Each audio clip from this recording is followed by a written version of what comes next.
I see. Thank you so much. The Adventurers Guild has been overwhelmed these days. No worries at all.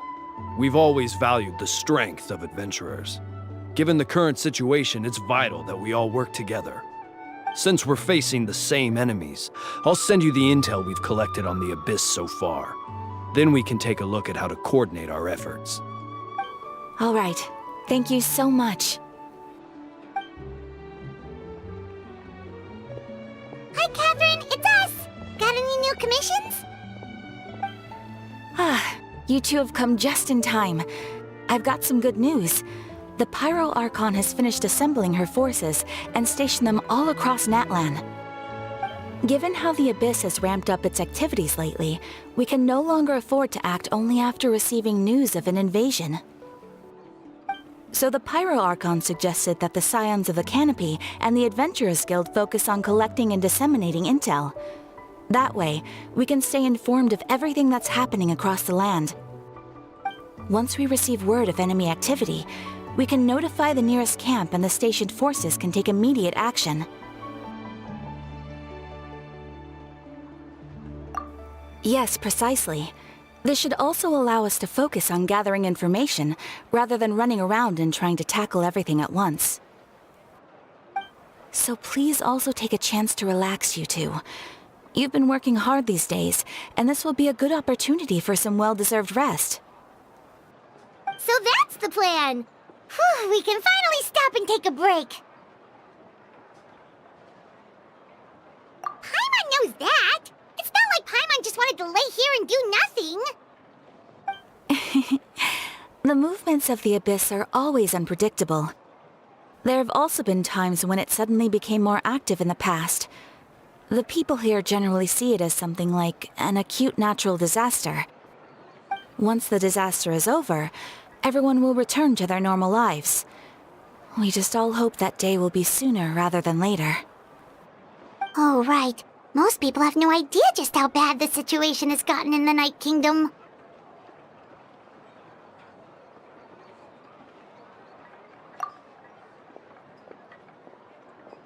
Oh, hey, Kachina! Are you feeling better now?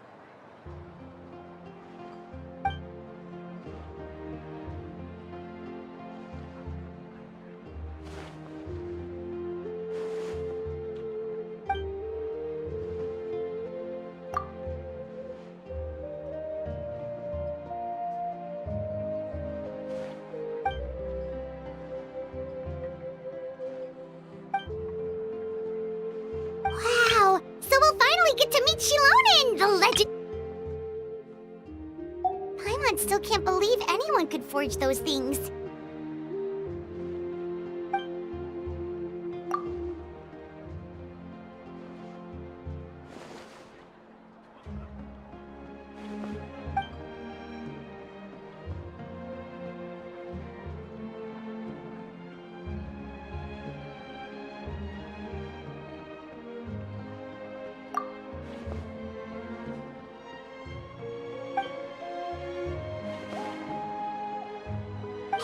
Have some confidence in yourself, Kachina. After all, you're already a victor of the Night Warden Wars.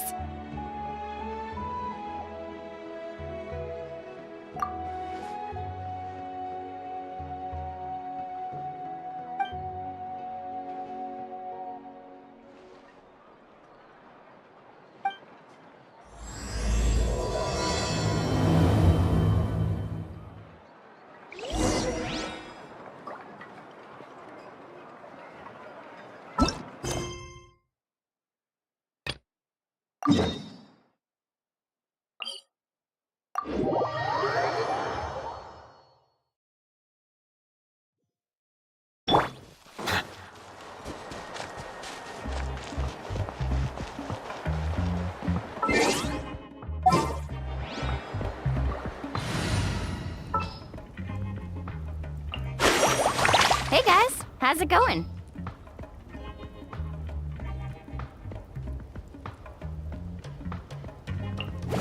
Just sharpen my spear.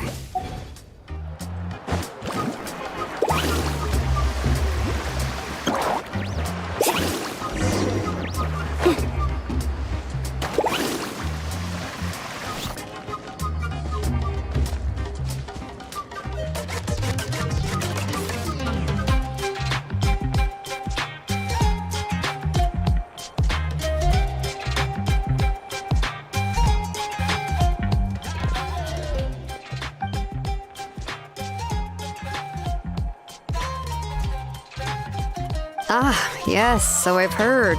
So young, and yet you've already got quite the reputation. Wait, are you Outlanders? Yep, we're travelers who just arrived in Natland not too long ago. No, I mean, I was aware that you're travelers. It's just no one told me that you're Outlanders. No, the only thing she said is that a new hero had pledged himself to the plan. But we'd need to forge an ancient name to ensure he'd be able to return safe and sound. And she did mention that it would be quite difficult to forge an ancient name for them, but at the time, I thought she was just commenting on my skills. But I seem to understand where the true difficulty lies now. Oh, I wouldn't go that far. I'm used to it, really. I just need a moment to process things. The Pyro Archon's requests are always difficult to fulfill, and we used to argue a lot. Honestly, it's probably for the better that she didn't bring this up at the time. Anyway, I can't argue with her if she isn't here, and it'd be pointless to take my anger out on someone else. But, just because I understand her rationale doesn't make me any less upset, after all. She must have known that forging an ancient name for an Outlander is an impossible task. It's impossible? As you probably know, an ancient name is a symbol of a hero's spirit and glory, which grows even richer and heavier as generations of successors inherit it. We forge ancient names by engraving the heroic deeds of an individual who will become the first hero of that particular name.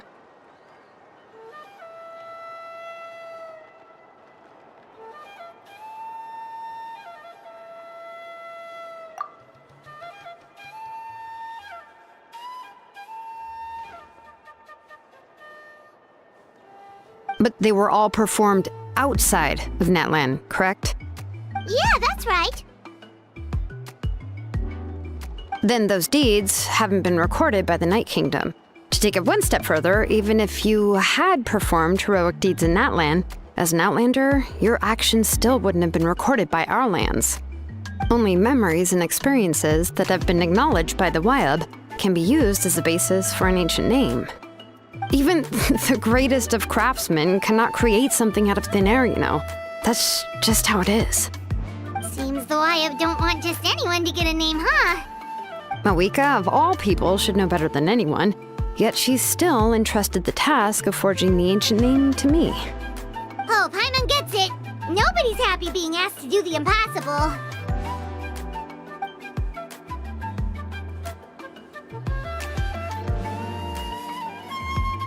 Ugh, don't remind me. Let's just focus on how we can pull this off. How to achieve the impossible. You mean you're already willing to accept the task?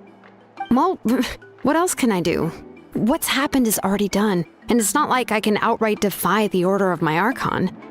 If she gave me this order, then she believes the ancient name is an indispensable part of her plan, and that I'll be able to find a way to make it happen.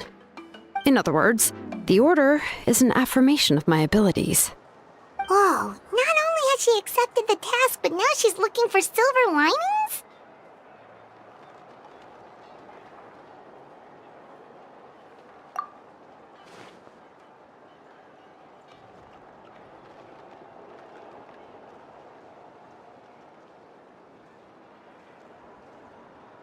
The key is getting the Wyab to somehow acknowledge the traveler's existence and record his heroic deeds. We heard the voice of a Wyab when we were in the Night Kingdom before. We even had a whole conversation with her. If we can talk to her again, maybe we can figure something out together. Well, every tribe has their own Wyab. How do we know if the one you met is indeed the best one for us to talk to? Plus, considering the unprecedented nature of this situation, I have a feeling that the acknowledgement of one Wyab alone would probably not be enough. I don't know. That requires a level of knowledge that I do not possess. We need to find a consultant who's an expert on all things Night Kingdom and Wyab. The first person who comes to mind is Xilonen at the Masters of the Nightwind, the one we call Granny Eats Talit. Oh, we've heard that name before. We used her Spirit Speaker Stone to find Kachina's ancient name. A person who can make something like that must be pretty impressive. I'm unsure she'd be able to help. Still, she's older now and quite eccentric. It's hard to even book a meeting with her, given that she's constantly holed up in her room and doesn't like to be disturbed. I've heard that to get her help, you have to be extremely patient with her and know how to keep her spirit up. I hate to break it to you, but...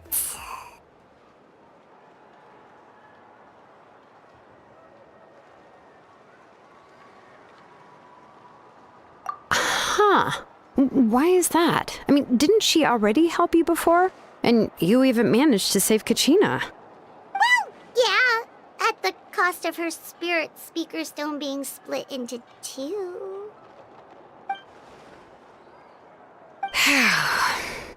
Great going, Moeka. We're already off to a rocky start here. In that case, I guess your only option is to try to emphasize that this is an important order from the Pyro Archon.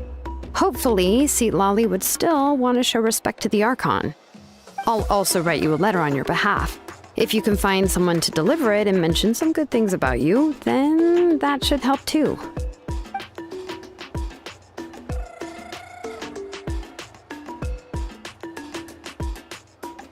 Paimon sure hopes a Hal won't interrupt when he's talking, though. All right, Kanich is a seasoned negotiator. I trust that he'll know the best things to say. Please just give me a moment to write the letter, and we can meet up near the Statue of the Seven later. Sounds good. We'll take a stroll in the meantime.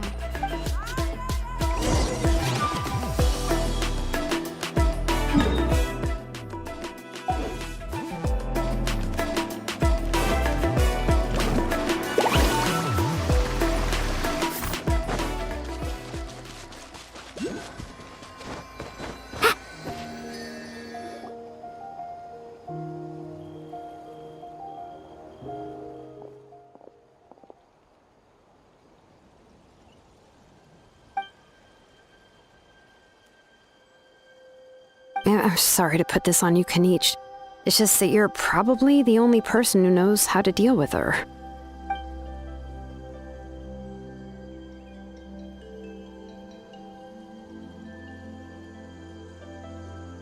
Oh, wait, so Kachina and the Traveler also know about the plan?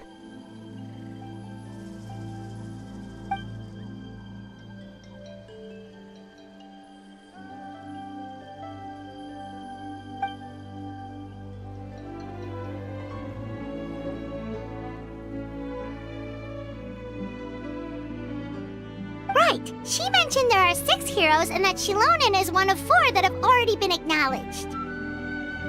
Oh, well, then I suppose there's no need to keep any secrets between us. Having companions walk by your side is perhaps the best solace when facing such a bleak reality.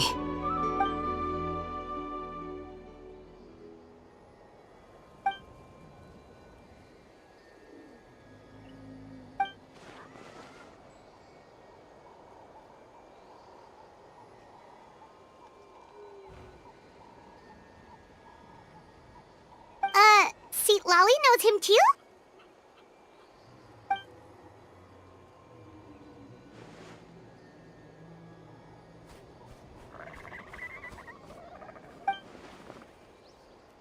Given how the Masters of the Nightwind love to babble about dreams and revelations, they're already a pretty strange bunch to most. I've never met Auroran, but If they consider him the odd one, he's got to be pretty far out there.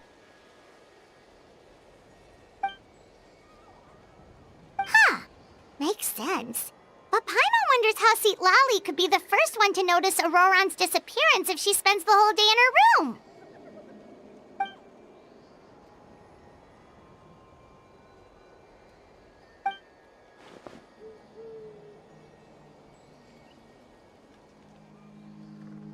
Huh, so if I'm following, you mean we'll help her investigate Auroran and the captain's whereabouts?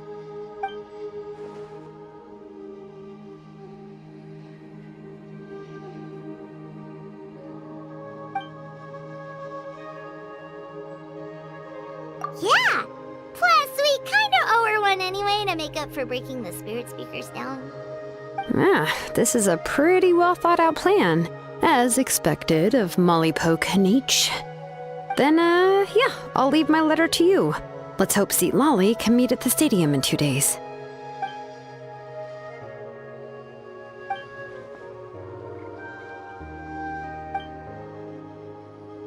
Okay, then let's part ways for now. I'll see you in a couple of days.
Oh, it's time to meet up with Xilonen. Let's ask her how things have been going.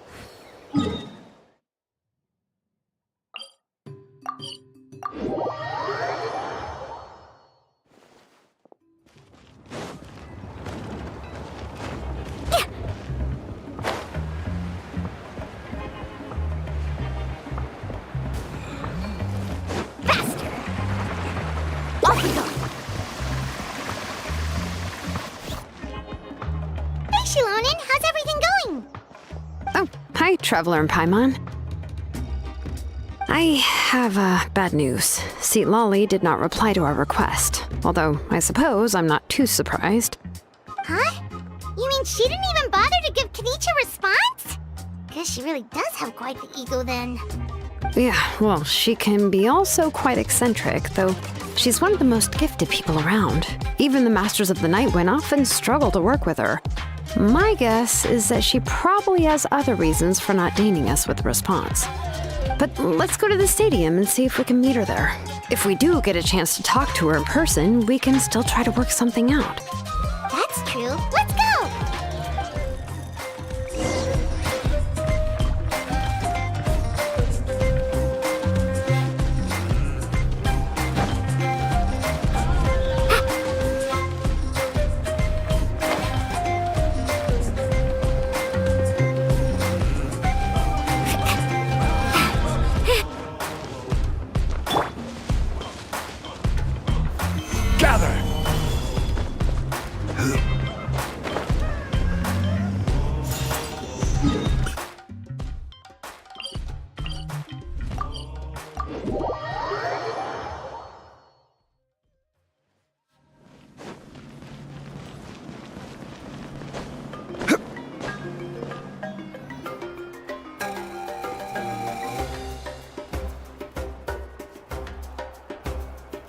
Paimon doesn't see anybody.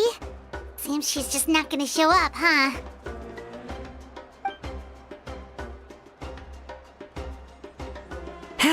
Well, we tried to be as considerate as we could, but she's under no obligation to help. That might be true, but this is still a request from the Pyro Archon, right? Shouldn't the subject always answer the call of their Archon? A subject? Well, if you ask me, I'd say we're all more like friends with the Archon. Yes, Mawika is our leader, but that doesn't mean there's any kind of tall barrier between us and her. The only thing is that she often has very high expectations of us. Huh. So even though she's super powerful, it sounds like she's actually pretty down to earth and easy to get along with. Unlike that old hag Granny Eatstily, right? Does she think she can ignore us just because she's famous? You all talk about her like she's some kind of huge deal, but she didn't even bother to reply to our letter! Seriously, if she didn't want to come, she could at least let us know. If that's what aging does to you, Paimon never wants to get old. Oh, really? So, that's how you see me? Huh? Who's there? Who's talking next to Paimon? Oh, don't mind me. I'm just a disgruntled old hag, right? Come on, relax. I'm sure my bark's worse than my bite. Huh? Xilonen. Wait, you're Xilonen? You're Granny Eatstily? Yes, Granny Eatstly. But emphasis on Eatstly, not Granny. You must know this trope from light novels, surely. They use it all the time. The young man who's actually the oldest person in the room. The girl next door who turns out to be a seasoned veteran.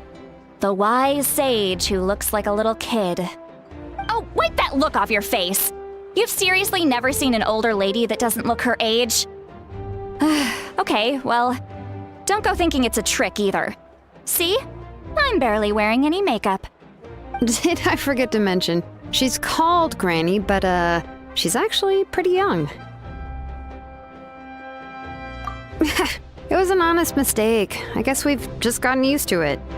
I'm sorry. So, how old are you actually? What? How dare you? Don't you know it's rude to ask a lady her age? Paimon really didn't mean to offend you, it's just that your case seems really unique.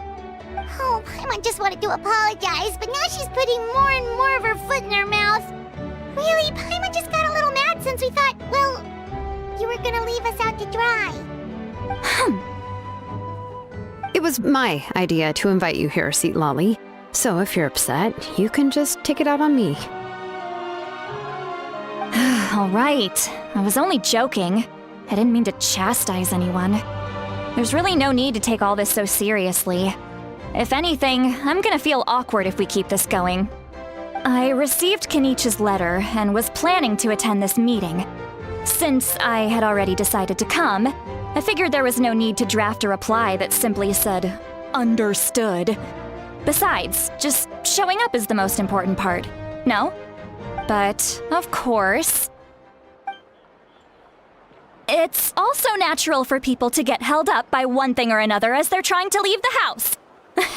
It certainly was a bit awkward to see that everyone else had arrived before me.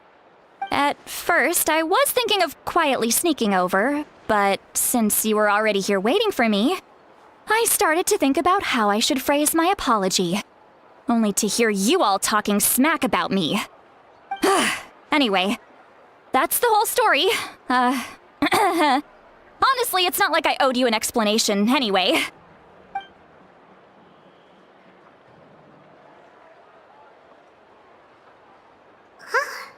What's with that expression?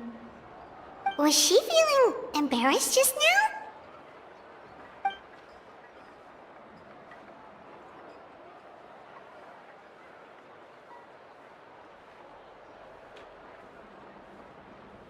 When the Masters of the Night Wind say they struggle dealing with her, I wonder if the feeling is mutual. She seems to be pretty awkward herself. Everything she does and says seems a little forced. Anyway, Xilonen, I heard that you require my help in crafting an ancient name. Correct. The situation isn't like anything we've handled before. Let me explain. I see. So Mawika has asked you to forge an ancient name for an Outlander. Well, that would be a first. And you've also heard all about Auroron. I must say, he's always been a good kid. I can't see him joining the Fatui of his own volition. He must have been coerced somehow. Yeah, that's what we came here to ask you. We'll help bring Auroron back if you help us solve the problems of forging the ancient name. What do you think? I suppose I'll just call you Traveler for now. Traveler, come here. Let me take a good look at you.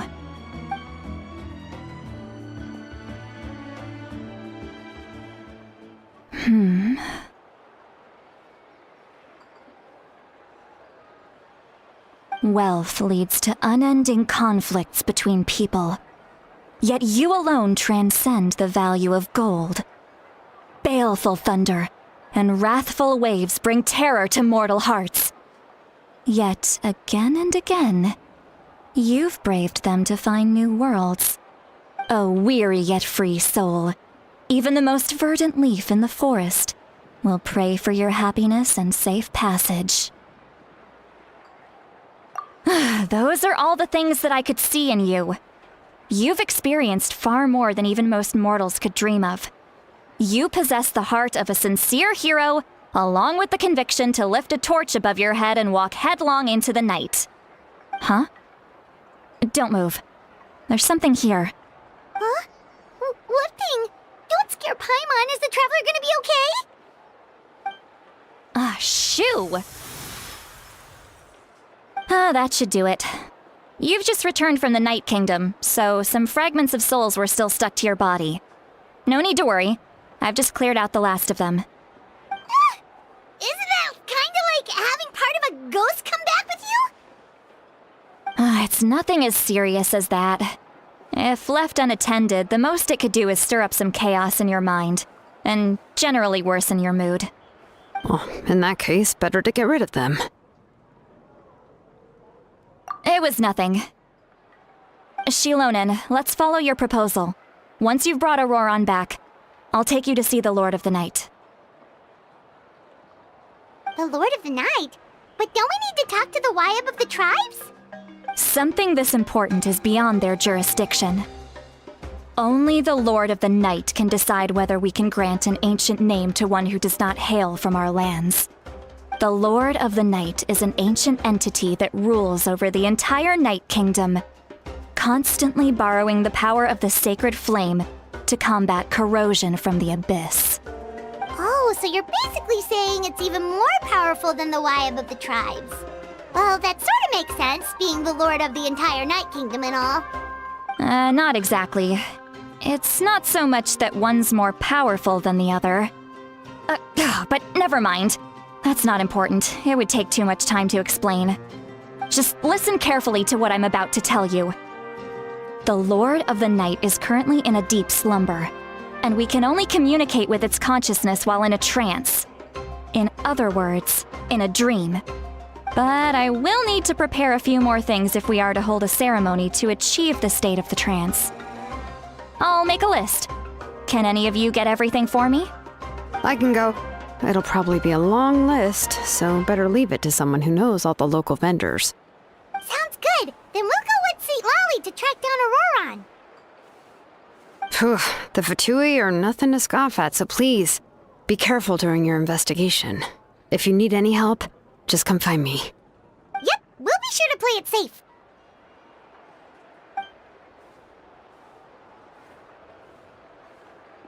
All right, now it's time for us to catch that brat and bring him back.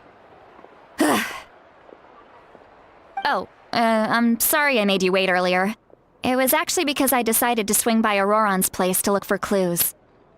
He has always lived alone. And I found a broken jar in his house. There was also something off about his phlogiston aphids, which I assume is because their keeper has been gone for quite some time. And interestingly enough, I saw some slash marks in the house that did not match any of our local weapons. My guess is they were left by Snezhnayan arms. Oh, sounds like the Fatui broke into his house and took him hostage. But why would they kidnap a kid who just spends his days living in the country and raising aphids? He's only in his 20s. What would they want with him? That's not to say that I believe he's totally innocent, of course. Since he's the only one who was kidnapped out of everyone in Natlan, he must have done something to attract their attention. In any case, we'll get to the bottom of this once we manage to get him back here. I'm truly sorry to put you two through all this trouble with me. But please help me get him back. You can count on us! All right, then let's start by heading to where Auroron was seen last.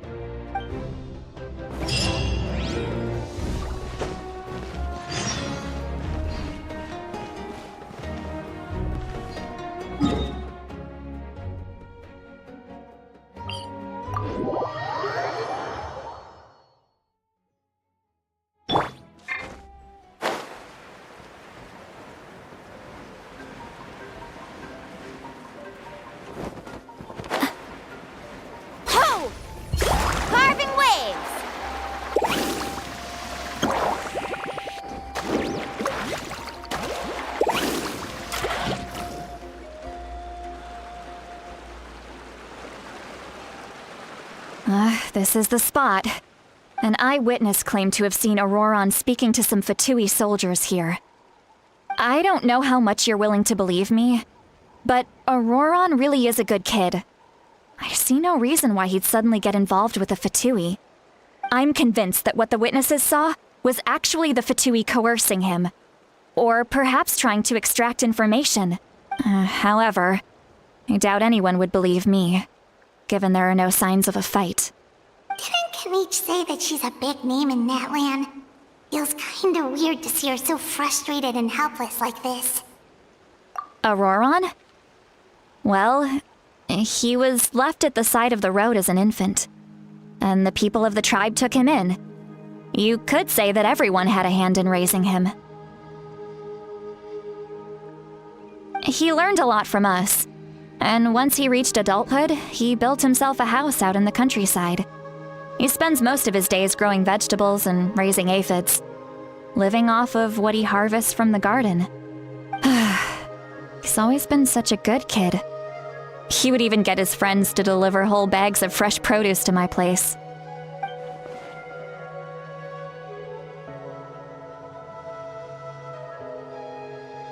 Oh well, let's keep looking. He can answer all of our questions once we find him. He's been raising phlogiston aphids for a long time, and since they were disturbed, they secreted a special type of phlogiston. We can use that substance to track his movements. Let's follow the phlogiston trail. Huh? What trail? Paimon doesn't see anything. Oh, right. I forgot your eyes don't naturally perceive such things. Here, give me your hand.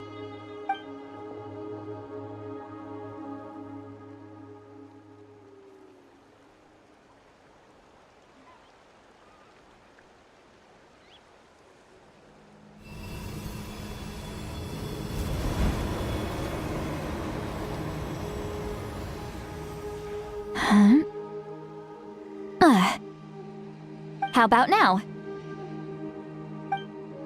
What do you see?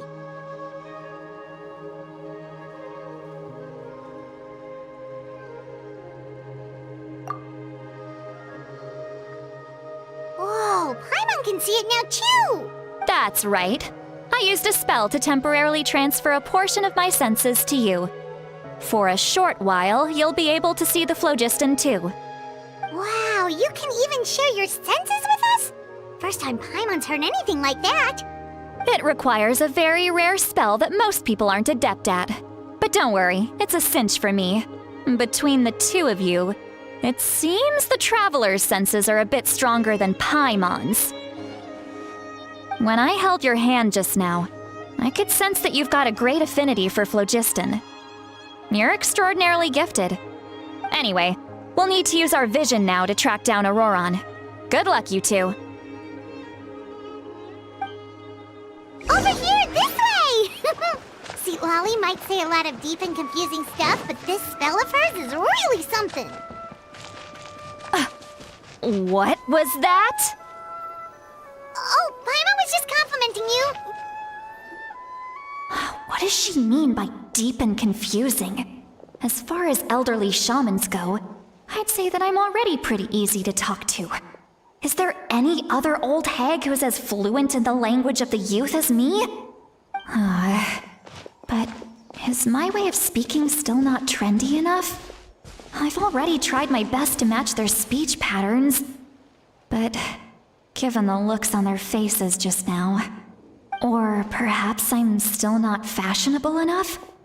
But that can't be, right? Don't tell me they're still getting the impression that I'm super old-fashioned. Huh?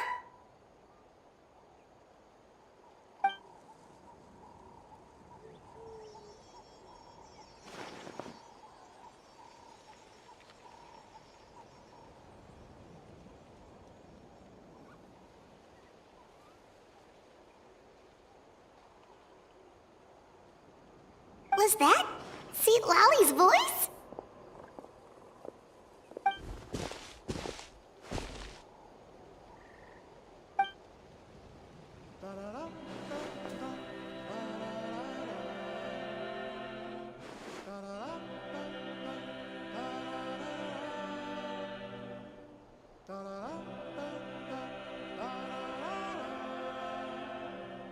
Now that I think about it, it's a good thing I found some helpers this time. Some things are best done with the help of friends.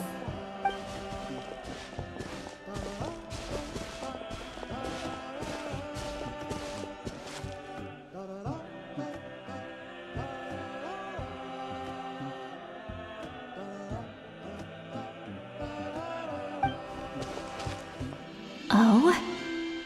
They appear to be feeling quite confident. Looks like our work will go smoothly.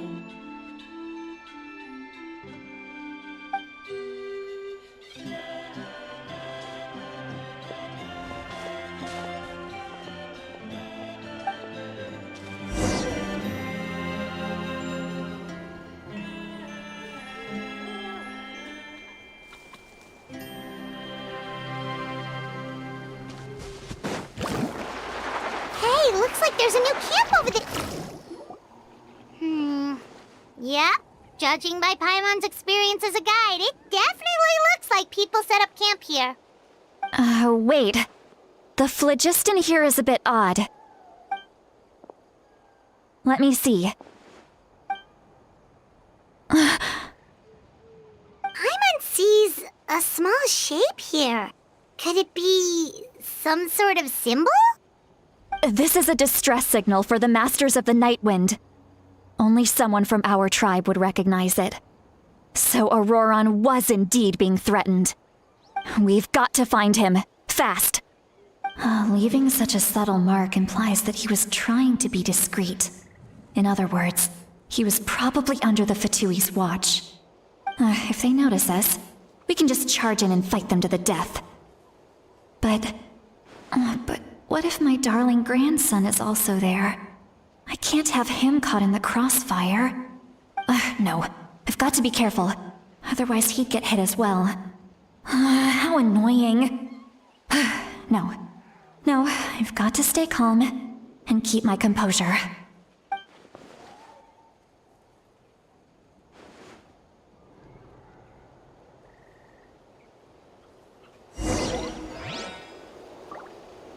Off we go. Let's ride!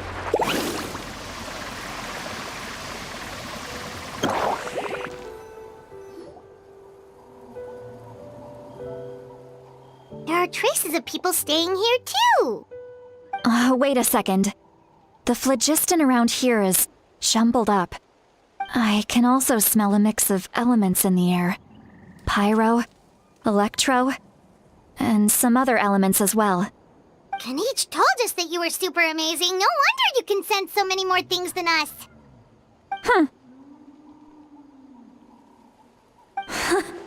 It's about time that little brat said something nice about me. There are signs of a struggle here. Judging from what's left on the scene, there must have been a fight. But after that, the factions seem to have gone their separate ways. Both the phlogiston and the elemental traces in the air support that.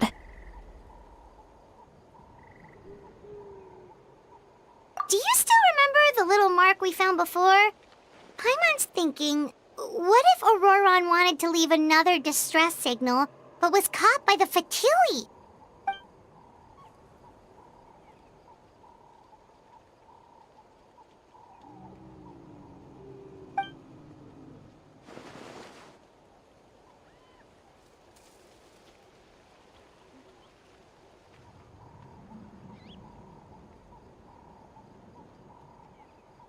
Given there are 2 signals leading from here, we should split up as well. I'll take this direction, and leave the other one to you. Let's meet up again later.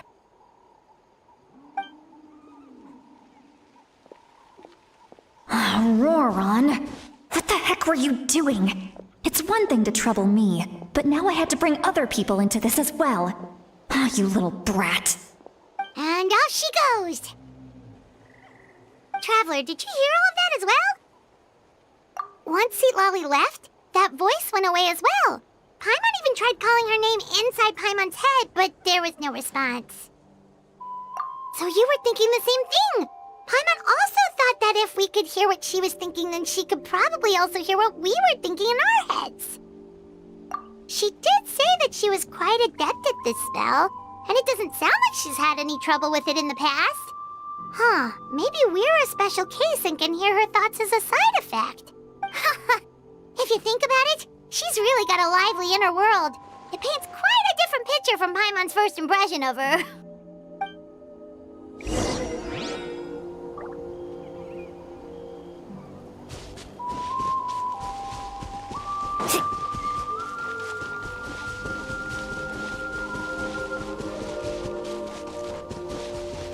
Paimon sees some traces here. Let's follow them and see if we can find anything up ahead.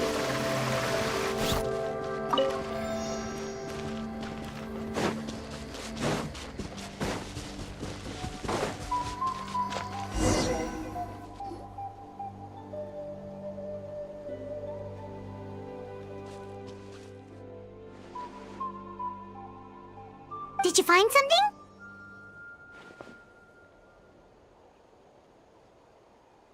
Huh. So we can't tell where Auroron might have gone from here. That's weird. The phlogiston trail suddenly stops. We can't make anything of these footprints either. But he can't have just evaporated into thin air, right? We know he wasn't alone. He had all those Fatui with him. So, you can hear the sounds of the wind from beneath the earth.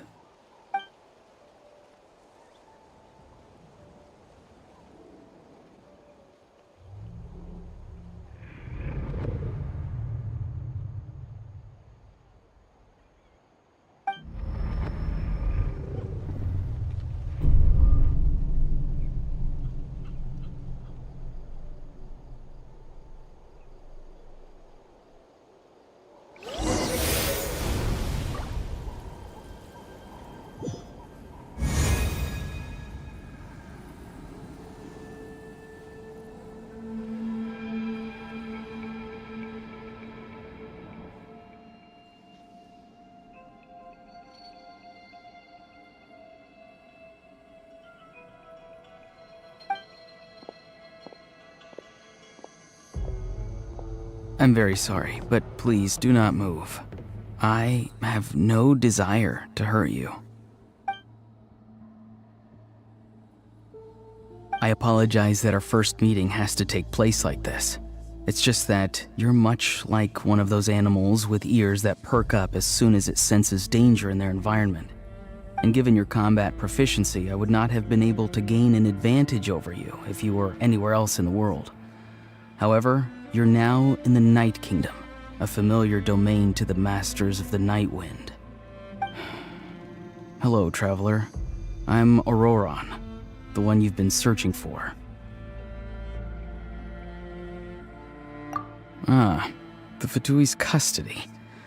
I see. So even Granny has told you that I was coerced by the Fatui. I'm afraid you've been brought here by a lie, like a false omen in the lingering smoke. My friend and I only left those traces to lure you here. Deceiving you was never our true intent, however. It was simply the fastest and most feasible way for us to set up a meeting. Greetings, traveler from afar. Be careful with this traveler. His soul is temporarily restrained by us, and it appears to have become more fragile in the process. It's taking all my concentration to hold on to him. It was I who tasked Auroron with leaving the traces to lead you here, and I who used the Master's ritual to bring your soul to the Night Kingdom. I've heard much about you from the past encounters you've had with my colleagues. Given the present situation in Natlan, I would like to sincerely request a formal meeting with you, in person. I will use the opportunity to explain my goals and motivations to you, as well as why I mistrust Malwika, the Pyro Archon. I believe there is little reason for you to blindly follow her plan. If you would like to hear our intel, then find us to the east of the stadium. But remember, not a word of this to anyone. I would like to avoid any further conflict. You will see me again once you return to reality. No matter what I say, please, help me keep this a secret. This is all to avoid dragging Granny into this conflict.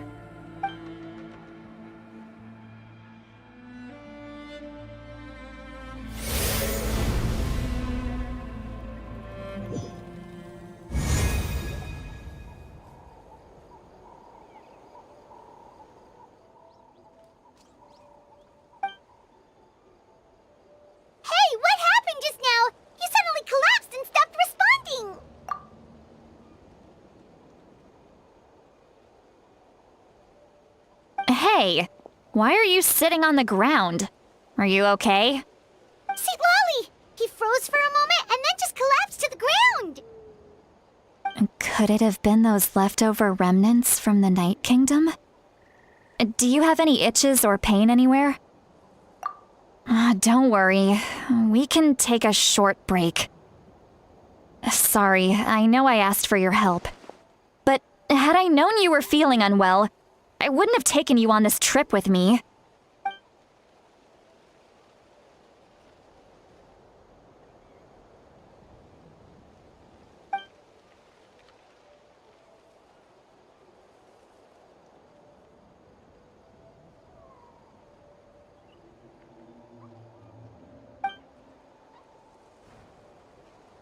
If you're feeling sick, you should just say so. See, Lolly should be able to, exorcise any ghosts or weird stuff that you picked up in the Night Kingdom. A seasoned traveler must know the importance of not pushing yourself beyond your limit. If you need anything from me, just say the word. In any case, let's take a bit more time to rest now.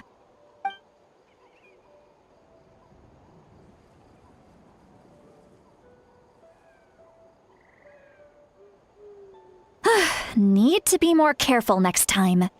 Feeling better yet, Traveler? All right, let's get ready. I followed my phlogiston trail earlier to a stronghold guarded by soldiers. I have a feeling that Auroron is probably being held inside. Oh, so it's close by. Then let's head over right away. Well, I recruited you to be my helper, which means we're in this together. Like the wind and the clouds. We either move as one or not at all. But if you want to make it up to me, then just be sure to fight extra hard when the time comes.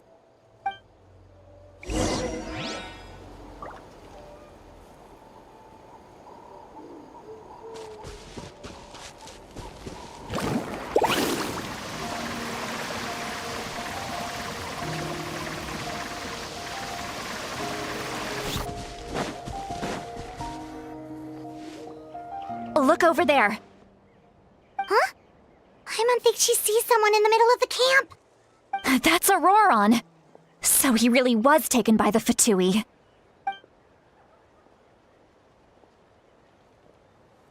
All right, we'll take the lead.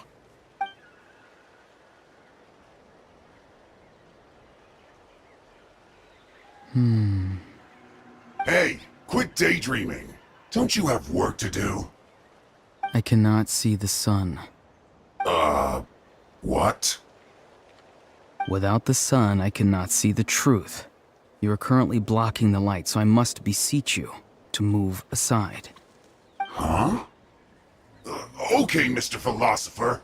That's enough mumbo-jumbo. Wow. I'm going to rip that guy's head right off. See, Lolly's struggling to control her temper now. Are you ready? Let's go kick their butts. On my count. 3, 2, 1! Still trying to resist? You've got no idea who you're up against.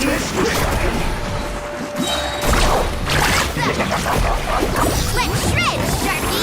No slacking off! No escape. Boba, get them! I will have order. Stabilize.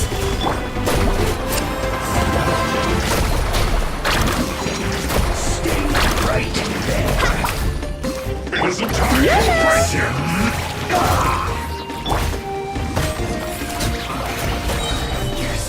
So this is it.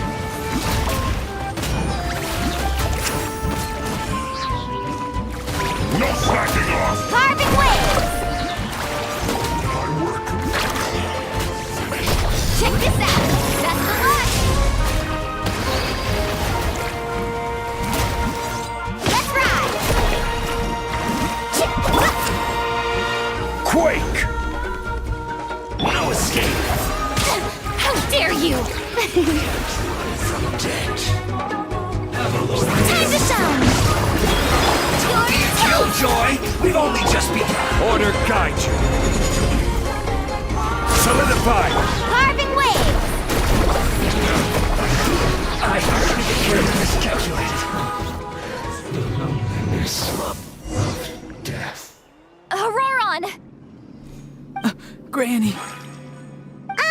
Paimon knows she's called Granny Eats to Lead, but it's still kind of weird hearing someone actually call her Granny. And greetings to you too. Gramps? What did you just call him? Gramps? Is that not right? You're Granny's friend, are you not? You seem to be approximately the same age as her, so I figured you've got to be Gramps. How many times have I told you? It doesn't work like that. There are a lot of people who look about the same age as me. You can't go around calling everyone Gramps or Granny. Oh, wait. He's not a child, is he? Don't tell Paimon he's one of those people who look like an adult but are actually only 8 or 9 years old. Oh, your words have pierced my heart like a thorned vine. Given how hard those thorns are to remove, I may just need to find a pair of tweezers. Why are you so upset? You can just say yes or no. Of course I'm not a child. It's just Granny always taught me to show gratitude where it's due. And since the Masters of the Night Wind raised me collectively, I basically see everyone above a certain age as an elder I should look up to.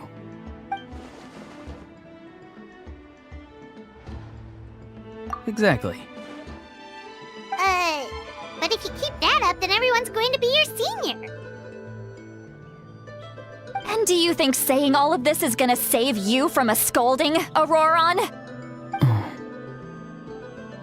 Haven't I told you 100 times since you were a kid? Heed the 3 warnings. Be wary of beasts prowling around, scammers looking for their next victim, and strange people who appear out of nowhere. Oh, so you do remember, and you just chose to ignore them. I always knew that living on your own was going to get you into trouble sooner or later. But getting kidnapped? That really takes the cake. You won't always be able to rely on other people coming to your rescue, you know. You're just lucky we got here when we did. Or we might be launching another search and rescue operation to find out where they put your severed head! I'm sorry, Granny. I'll be more careful next time. Next time? Oh, good one. You think there'll be a next time after this? Not a chance! They didn't hurt you, did they? No, they just asked me a lot of questions about Natlan's terrain and made me draw a map of the ley line distribution. Okay, now answer me honestly. Were you the one who helped the captain escape after his battle with the Pyro Archon? Yes. So why did you do it? Because they said they would need my help from there on out. They also said that if I refused, they'd just come to you, Granny, and they'd already figured out a way to make you do their bidding. Hey! I'm no ordinary Granny! Would they really dare to come after me? And you!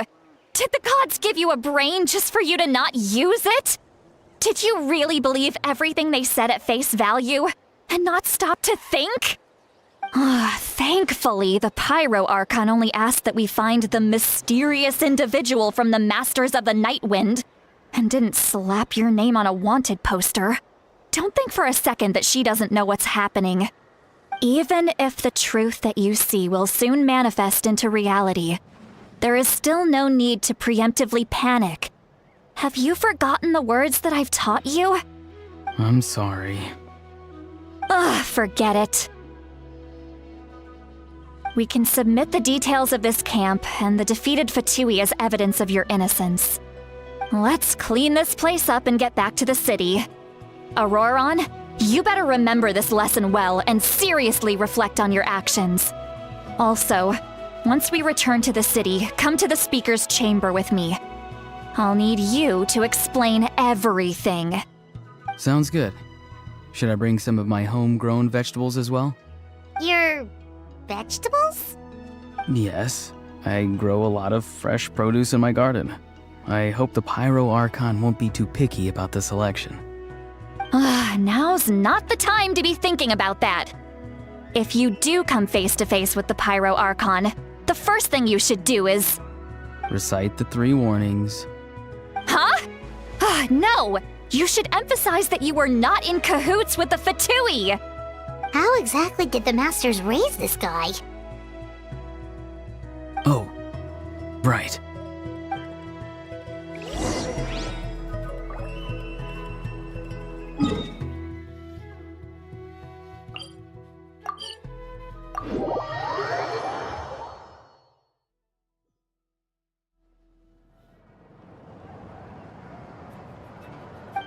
I see.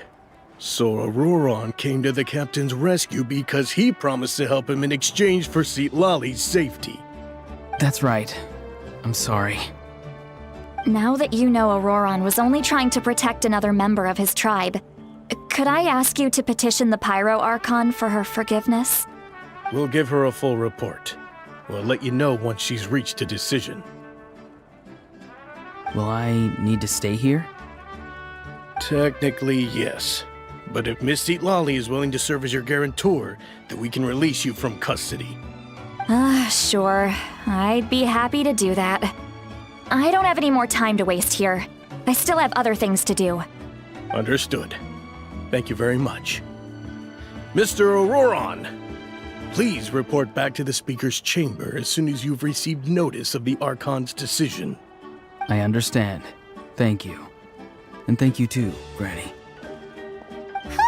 Well, at least you won't need to hide your face anymore. Traveler, Paimon, thank you very much for your help. And don't worry, I haven't forgotten about my side of the deal. Once Auroron is settled, I'll go talk to Xilonen and get started on forging an ancient name for you. Oh, thank you. You scratch my back, I scratch yours. It's as good as done. You can just go twiddle your thumbs or something while you wait for the good news. Bye for now. Come with me, Auroron. We've got to find you a place to stay for the night. Goodbye, Gramps.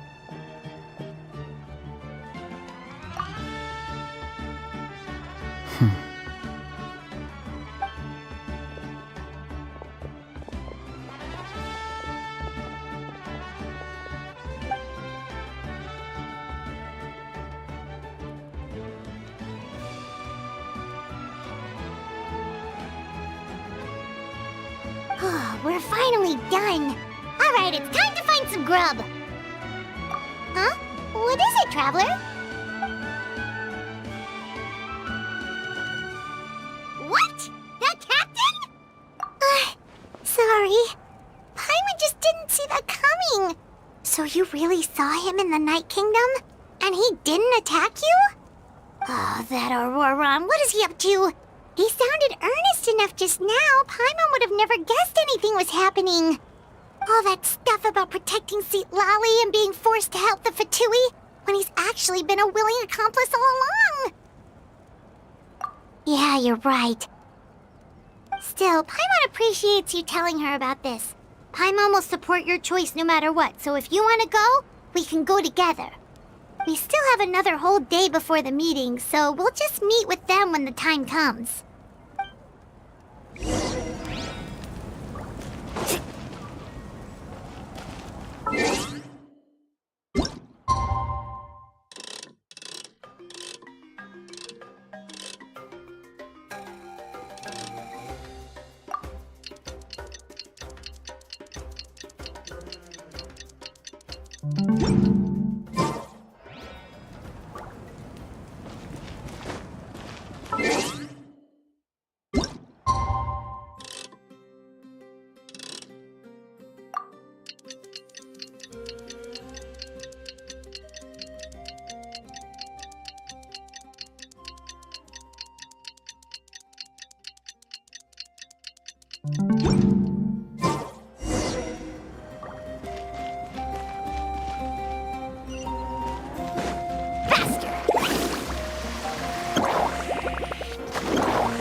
Let's ride!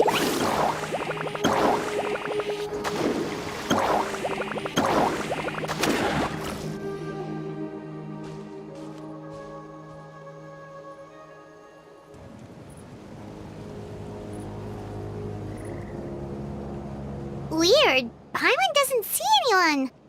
Oh, please don't let this be a trap.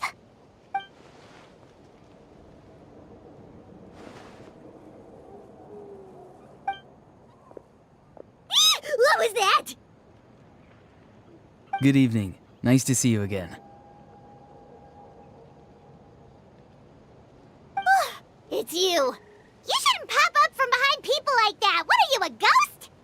I'm terribly sorry. It's just a force of habit. Ugh, and what's with you apologizing all the time? You sound so polite and honest, but you're actually doing shady stuff behind people's backs. You're right. Granny tells me that too. Huh. Come to think of it, you remind me of her. Sometimes you two sound really similar, you know. Oh, so you're gonna call Paimon Granny too now? Well, I could.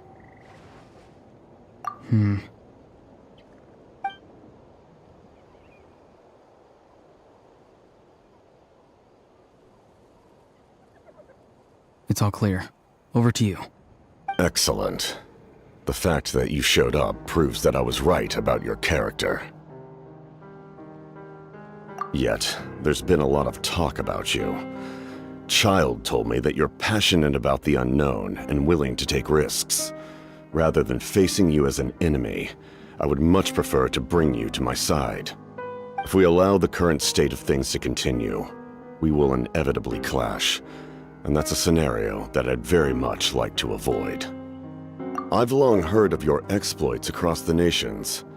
Though you have crossed swords with my colleagues many times, I know that you are by no means an unreasonable person. And once you've learned the truth that the Pyro Archon Malwika would never willingly share with you, you may just find it in your heart to consider my proposal. I assume you've already been informed of the Pyro Archon's plan. In order to defeat the Abyss and save Natlan, she still needs 2 more heroes to appear. Wait, how did you know that? Never mind. Guess that's not important now. I've long kept a close eye on her plan. To be frank, it's an exceedingly risky plan. Will the heroes really appear? And even if they come to her, Will their power be enough to drive the Abyss back? If any part of the plan goes awry, all of Natlan, even all of Tavat, will pay for her mistakes. Now, you may have been led to believe that this is the only plan available to her. But what if I told you she's had another emergency plan all along, the details of which she has chosen to keep hidden from you? An emergency plan? Yes. A way to keep Natlan intact, even if her original plan fails. But given the painful cost of its execution, she has chosen to keep it as a mere backup plan.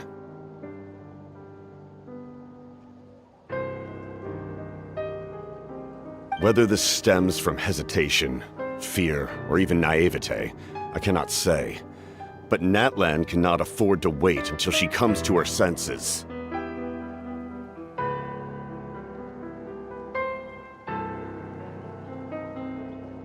My fear is that given the enormity of the decision, she will be reluctant to confront the dire reality we face until it is too late. There will be no time left to execute the backup plan, and all of Natlan will be lost to the Abyss. We have to make the decision for her, here and now. Yeah, do you have any evidence for all this?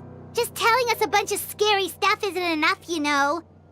Besides, wasn't it you who tried to seize the Gnosis for the Tsaritsa plan?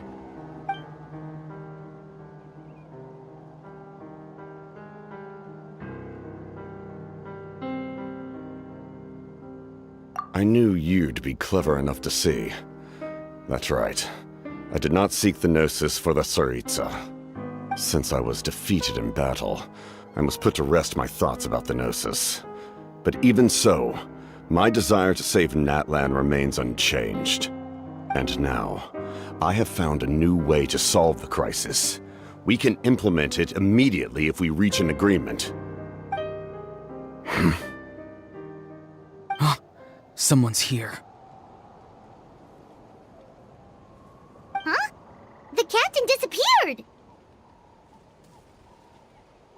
Something is rapidly approaching. Oh no.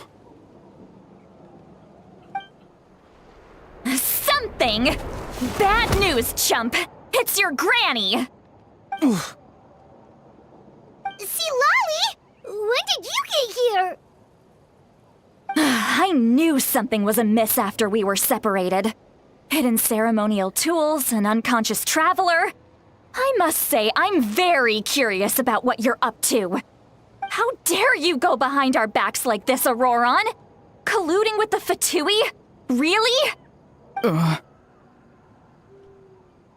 Oh, here we go again. Cat got your tongue, huh? You really think you can avoid a scolding just by staying quiet? I'm not trying to avoid anything. Oh, and now you're talking back. Well, go on then. Explain yourself. What the heck are you up to? I'm sorry, Granny. I feel so guilty. You! That's it! Where are my tools? I swear if I don't teach you a lesson right here and now, I'll... Wait, Xilonen! Please, calm down. We, still learned a lot of info, didn't we? Like the fact that the captain isn't trying to seize the Gnosis anymore. So, maybe just save the scolding for later, okay? Listen well, Auroron. You're only getting out of this now because of the Traveler's plea. This isn't over. You hear me? You're right, Traveler. Let's go. We can discuss this more back in the city. You two keep an eye on Auroron for me, okay?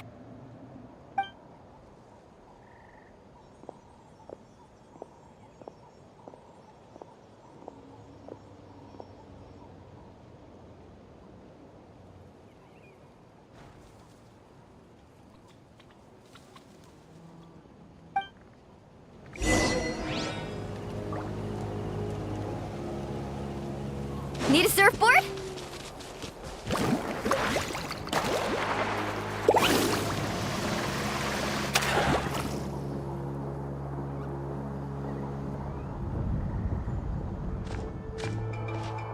In all my years, I've never had a child cause me so much grief. Do you seriously not see what's at stake here? You've got a head on your shoulders, Auroron. Use it! Why did you help the captain? And I want the truth this time.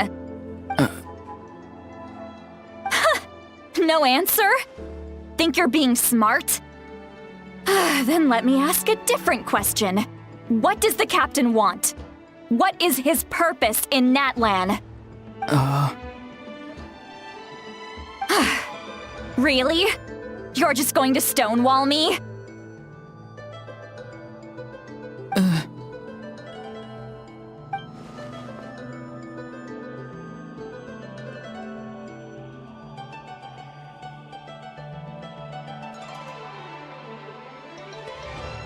Just use your brain for a second. What do you possibly stand to gain by helping the captain? Only endless trouble awaits you and everyone in the tribe. You've always been a good kid. Why would you throw that all away now? If you're worried about something, just talk to me. Granny would much rather we had a conversation instead of constantly clashing like this. Why is he staring at us all of a sudden? I'm sorry that you have to hear all this. Indeed, it's like going to visit a friend at his house, only to suddenly hear your friend berating a naughty Saurian. Well, that's an oddly specific analogy. Wait, did one of your friends really do that? Yes, and every time my friend scolded his Saurians, they would look at me the same way you're looking at me now, helpless and embarrassed. Wait, but you're the one getting your head chewed off. Stop making this about us! Indeed, you've got a point. Then please just hang in there for a little while longer. Granny should be done with her scolding session soon. Oh? You dare gossip between yourselves instead of listening to me? You... Sorry, Granny. Sorry, Granny. Sorry, Granny. You know what? Fine. I'm perfectly aware that everything I say goes in one ear and out the other. You're all grown up now, so why would you listen to an old hag like me? You say all the right things, but then you go and completely ignore me. Well, if that's how you're going to treat me, you can stop sending Aoife over to my place to deliver your stupid vegetables! I don't need anything from you! Who's Aoife? A delivery person? That's irrelevant. The point is, he hangs out with this kid, so he must be no good. You kids get to a certain age and suddenly act like you know it all. There's nothing I can say to get through to you. Auroron, if you're still thinking about that so-called duty, then please, just forget about it. The ley lines did not fall to this state because of you. And we've long closed the book on that incident. Seems they've started talking about some kind of tribal history. I'm starting to get lost. That's not it, Granny.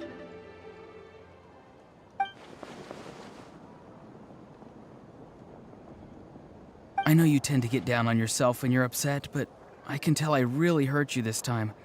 All I can say is I'm sorry. His voice. Auroron! Where have you gone? It sounds like he's somewhere super far away, but isn't he right here in front of us? I'm really sorry. It's up to all of us to do everything we can to save Natlan. So I've got to go. Get back here this instant! Auroron! What is this?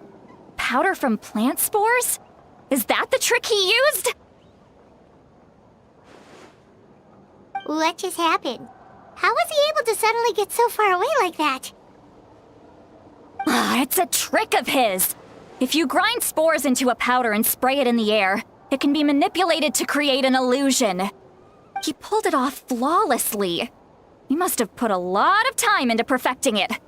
Don't tell me that's how he's been hunting in the fields these days. Oh, couldn't he have picked up something more useful? Little brat. That's it. The next time we meet, I'm definitely going to break his legs. Whoa, that's a little extreme. But still, why does he feel like he needs to run from us? If his goal is also to protect Natlan, then can't we work together? I'm sorry for interrupting your conversation with them earlier. But even if you'd been able to hear them out, there's no guarantee you would have gained anything substantial. Auroron probably did everything he could to get away because he knew I'd get the truth out of him sooner or later. Ah, that brat. I swear.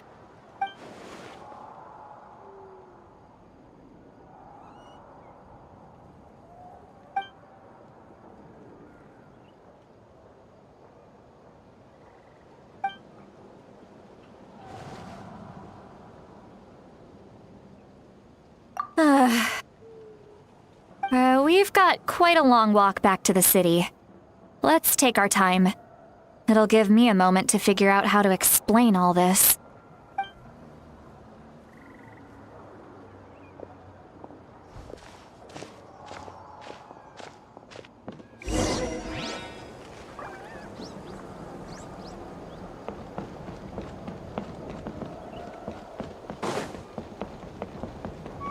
Carving waves!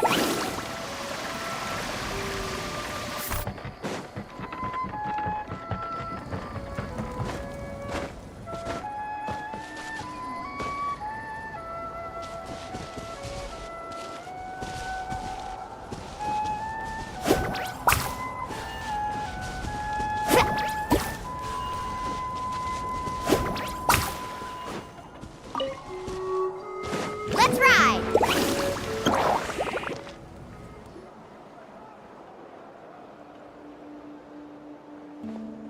Do you two have some time? Feeling hungry? How about we get something to eat? Oh, right. It's been a while since we last ate. Now that we can relax, Paimon just realized how hungry she is. Then let's go. We can find somewhere to sit down and talk. Food and... Really? You're not gonna take her offer? Ah, that's right. Xilonen has gotten a lot quieter since Aurora ran away. She seems to be having a hard time. He's right. We're seasoned adventurers, so we're more than capable. Hey, come on now. You won't even let me take you out for some food and drinks? I just wanted to treat you to a meal. Are you sure? We can save you some Mora. Mora is the least of my concerns. Besides, we're definitely due a meal after all the time we've spent together. Let me get this one. I might be an old hag, but I like to think I'm not completely useless. Sure, that's fine with us, but Paimon doesn't want you to be sad, Sweet Lolly. Don't worry. I'm sure a juicy grilled steak will work wonders.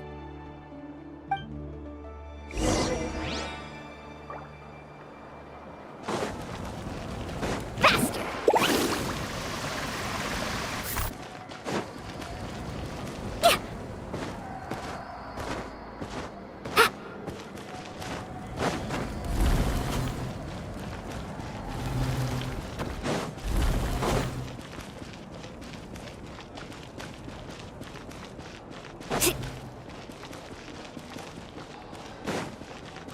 Carving waves!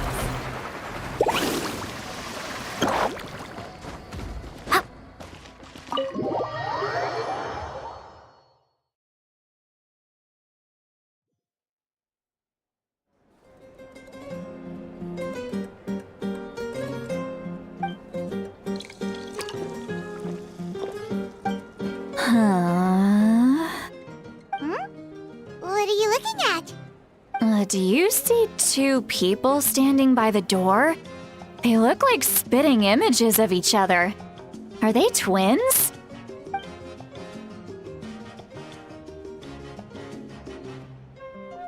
But Paimon only sees one person there. Huh? How could that be? I guess my mind isn't as sharp as it used to be. Give me another bottle, boss! she's drunk. There you go, miss. Oh my, it's not every day you get to see Granny Itzley here with some friends. Not to mention ones who've made a huge name for themselves recently. Oh, so you've heard of us? Of course I have. Aren't you the ones who saved Kachina and brought her back? No wonder you hit it off with Granny Xilonen. She wouldn't spend time with just anybody, you know. I don't even remember the last time I saw her with a new friend. Wait, so you call her Granny too? Well, given our ages, it'd probably be more accurate for me to call her my great-great-granny. She's one of the most famous people at the Masters of the Nightwind. Most days, hardly anyone even dares talk to her. Huh? Gossiping about me right in front of my face now, are you, Chanka? Oh, please, Granny, I wouldn't dare. I'm just beyond happy to see you bring over some new friends. After all, any friends of our regulars are sure to be great customers too. All right, that's enough. Go on now. I'm sure the other customers would like to talk to you as well. There's no need to keep staring at me. I promise I'll keep my alcohol down until I leave. Well then, you have my thanks.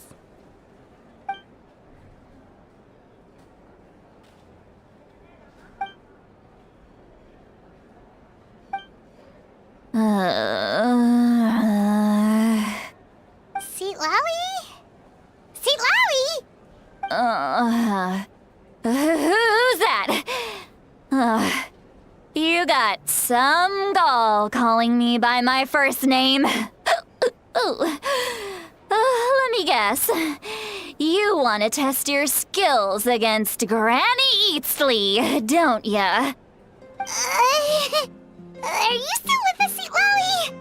You're kinda talking to no one. You chumps come around here, picking fights with me? Well, you know what happens next. You lose, and then run off home to tell everyone about how I'm this big scary bully. It's always the same story.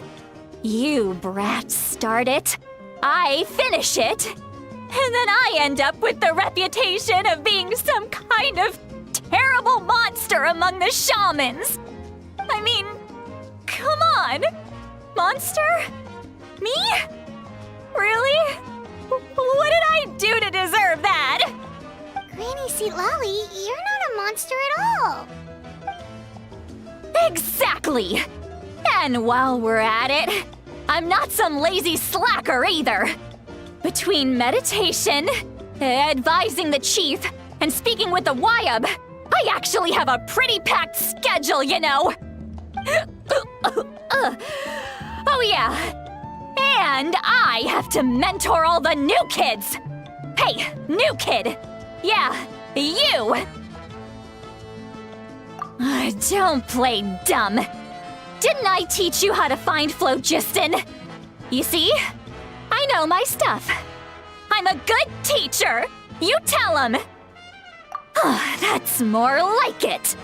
About dang time someone showed me a little respect.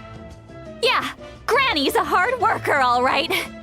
You can always rely on old Granny.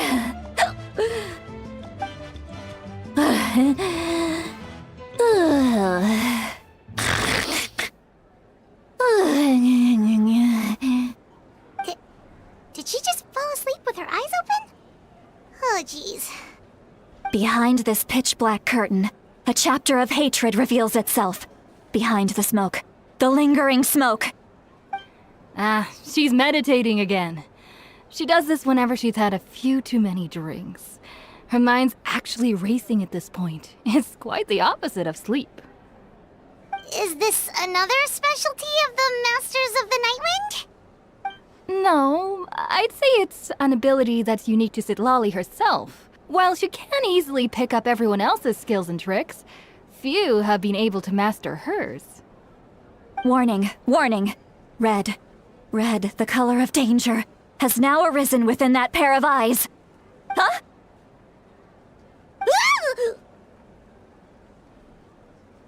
Traveler? Paimon? What's wrong? I'm gonna hurl. Hang on, just keep it in. Phew. Okay, it's passed. That was a close one. You had Paimon worried. Paimon really thought you were about to barf all over the table just now. How embarrassing. I'm sorry you had to see me like that. That's never happened before, I swear. I've never thrown up, not once. Are you feeling okay? Want to take a quick walk and get some fresh air? There's so much that I want to say, but I can't.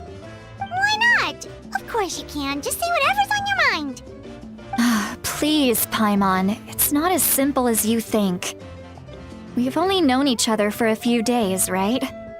What would you think of me if I were to start dumping all of my complaints on you after we've only just met? Oh, Paimon gets it. You're hoping that we wouldn't think less of you no matter what you're about to say. No, that wasn't my point at all! Seriously, don't you youngsters know anything about shame?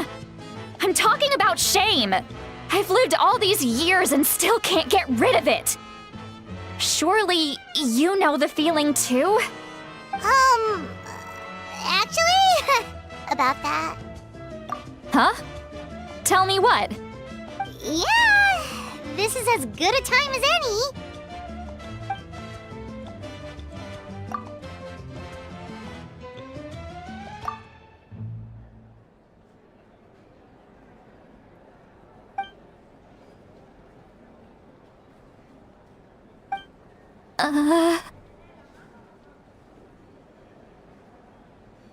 So, you heard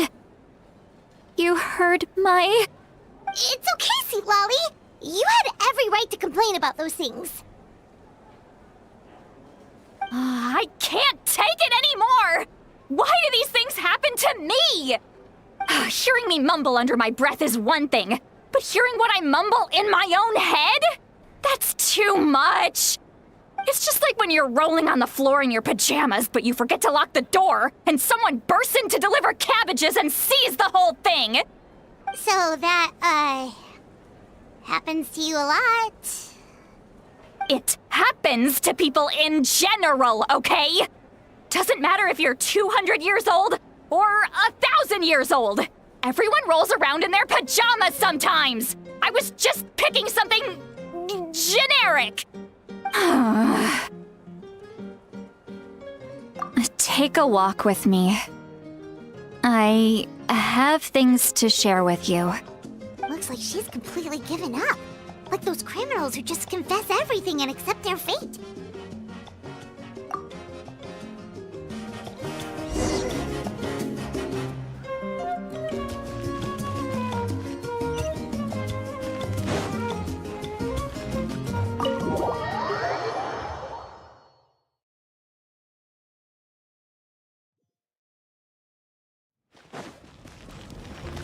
Need a surfboard?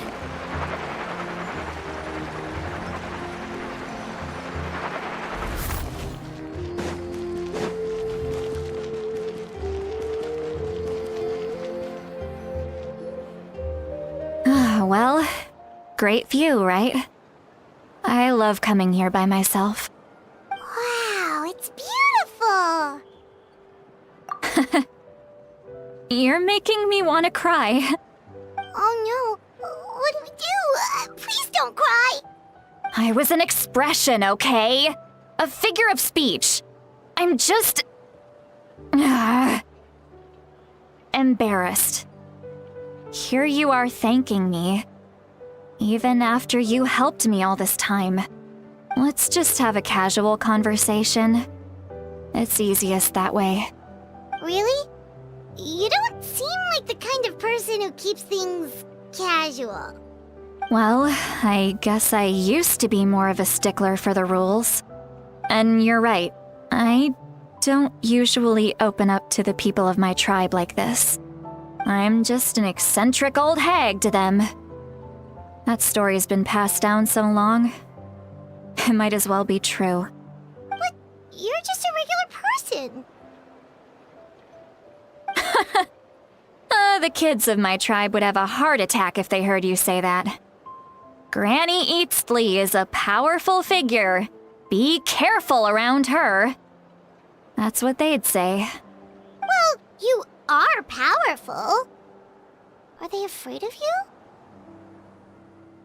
Some are. Others are mad I always come out on top. A few decades like that, and people stop knowing how to deal with you. What about you? Are you scared of me? We don't find you scary at all. That's because you're not from my tribe. You don't know how many delusions of grandeur I've destroyed just by existing. I make people realize that no matter how hard they work, they'll never become a living legend like me. Oh, not to brag or anything. Maybe it's hard to believe. Just pretend I never said anything. We believe you. Xilonen has full faith in your abilities, and Auroran didn't seem scared of you. He thinks of you as his granny, right? Yes, but Auroran's a special case. Mawika already told you about her plan. And you've given so much help to Auroran and me. You deserve to learn the full truth. Auroran's not like other people. As I mentioned, he was abandoned as a child. The reason being, his soul is incomplete. The Masters of the Nightwind view this as a bad omen, capable of bringing about illness and misfortune. No one knows who his parents were.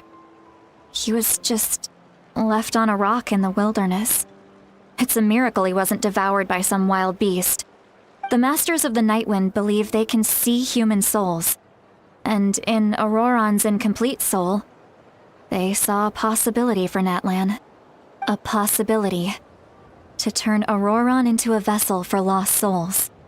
The ceremony would allow lost souls to gather within him. Auroran would then be sent to the Night Kingdom to return the souls to their rightful place, strengthening the ley lines and completing the ceremony. Wait, that doesn't sound right. Now you see the problem.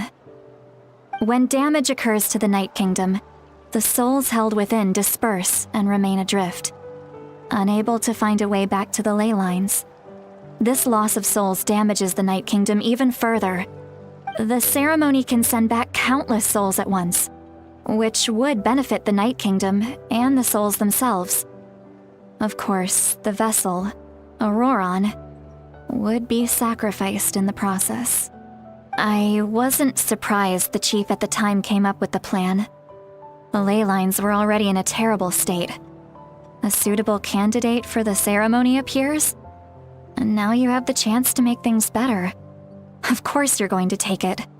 When the chief asked for my opinion, I didn't give my approval, but I didn't object either. So they went ahead with the ceremony. It failed, and Auroran escaped with his life.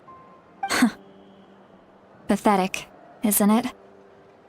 By not objecting, I basically gave them the go-ahead. Maybe they didn't have my explicit approval, but it's not like I did the right thing. If the ceremony was successful, Auroran would probably be dead. Of course, in my tribe, death is rarely something to fear. But what kind of message would we be sending by sentencing a newborn to death? By using a human life as a tool? It's not right. So, when I learned the ceremony had failed, I was ashamed by my inaction, and absolutely relieved by the result. The plan was never a secret.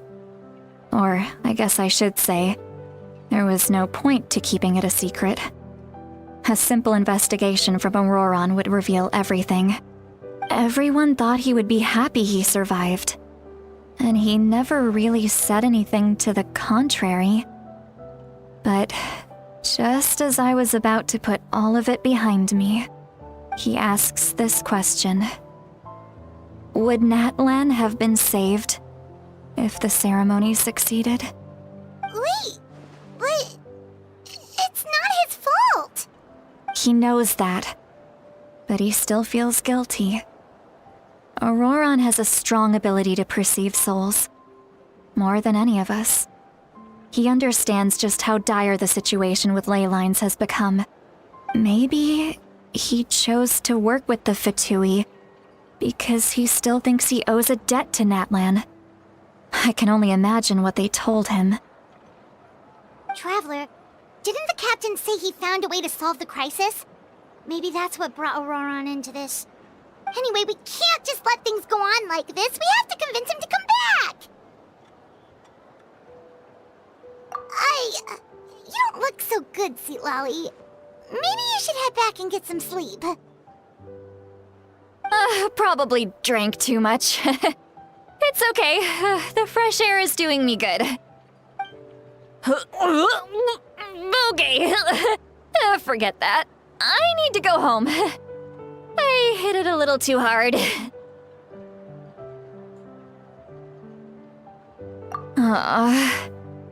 You've helped me so much already. How do I even begin to thank you?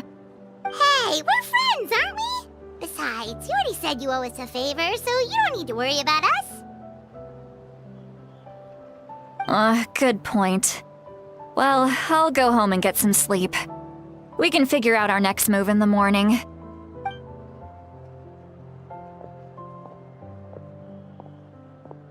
Friends. I like the sound of that. Auroron's probably back with the captain, don't you think? You mean about the backup plan? Do you really believe what the captain told us? Yeah, you're right. We should just go to her directly. But she's probably asleep. We can find her first thing in the morning. For now, let's... go to bed.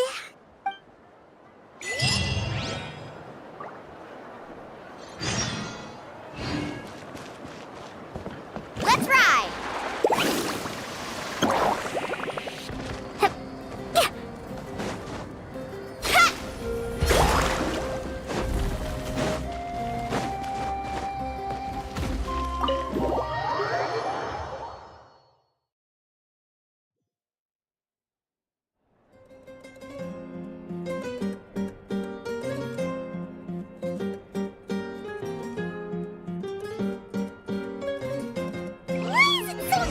Outside. Paimon still haven't sleep. Well, guess we should see what's going on.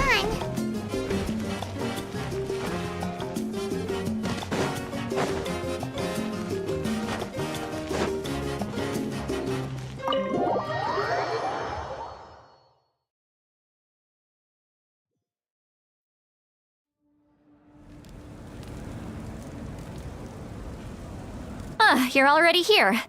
I was just about to come get you. Wow, you're up early. That's impressive, especially after all the drinking last night. Let's not bring up last night. I'm embarrassed about the whole thing. Anyway, I was also woken up by the commotion. Looks like all the warriors from the stadium are on the move. I heard many areas have been attacked by the Abyss, including the Masters of the Nightwind. I need to head back right away. The Abyss attacked again? Are you sure you can handle it on your own? Do you need our help? I'll be fine. We also have the support of the warriors stationed at the various outposts. Given the quick response, things shouldn't get too serious. The stadium could always use more manpower, so you should join the forces here. I'm done making excuses for him. He's not a child anymore. He needs to take responsibility for his actions. I was the one who vouched for him, so I need to report back to the Speaker's chamber. I'll accept however they choose to handle the situation. But I should be able to convince them to let me go back to my tribe first to deal with the attack. As for the ancient name, once we handle this crisis, I'll talk to Xilonen right away. Don't worry. I thank you. All right, I need to start heading back. She left in a hurry. The situation must be really serious. Oh, looks like a lot of people are heading to the stadium. Let's see what's going on.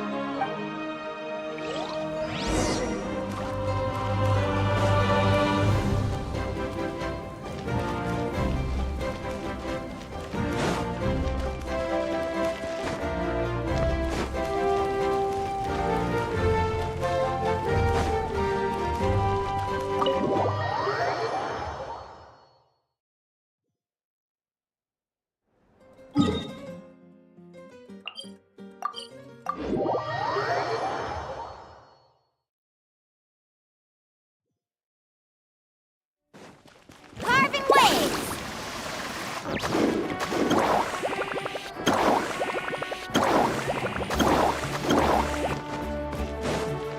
Need a surfboard? Faster!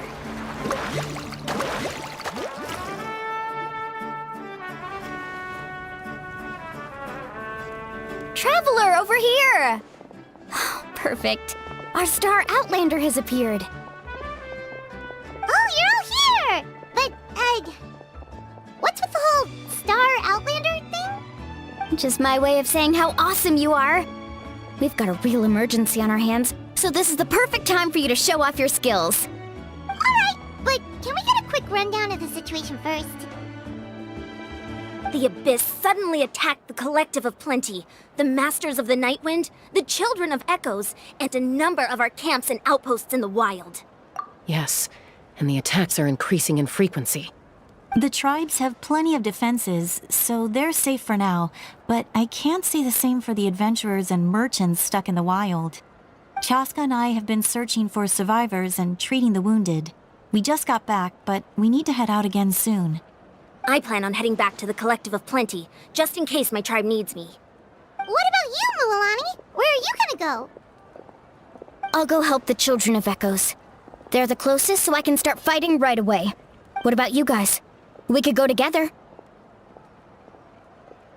Yeah, that does sound important. No worries. Just leave the Children of Echoes to us. Who knows?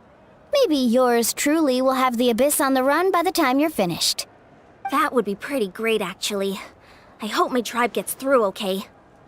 It'll be fine. Your tribe doesn't do all that bodybuilding for nothing. Let's part ways here for now. And most importantly, be careful, everyone. Oh, and some of us need to avoid getting contaminated by dangerous-looking substances. That will make my job a lot easier. Koichi, do we really have to do this now? It's alright. She's just looking out for everyone. Alright, let's hurry up and talk to the Pyro Archon so we can help the others.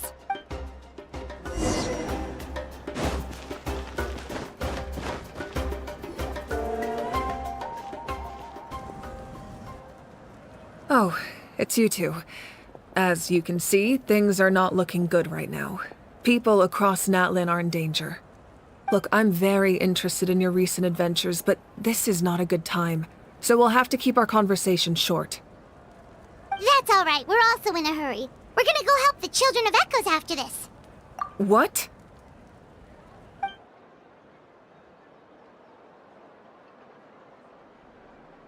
So he thinks my plan is too risky.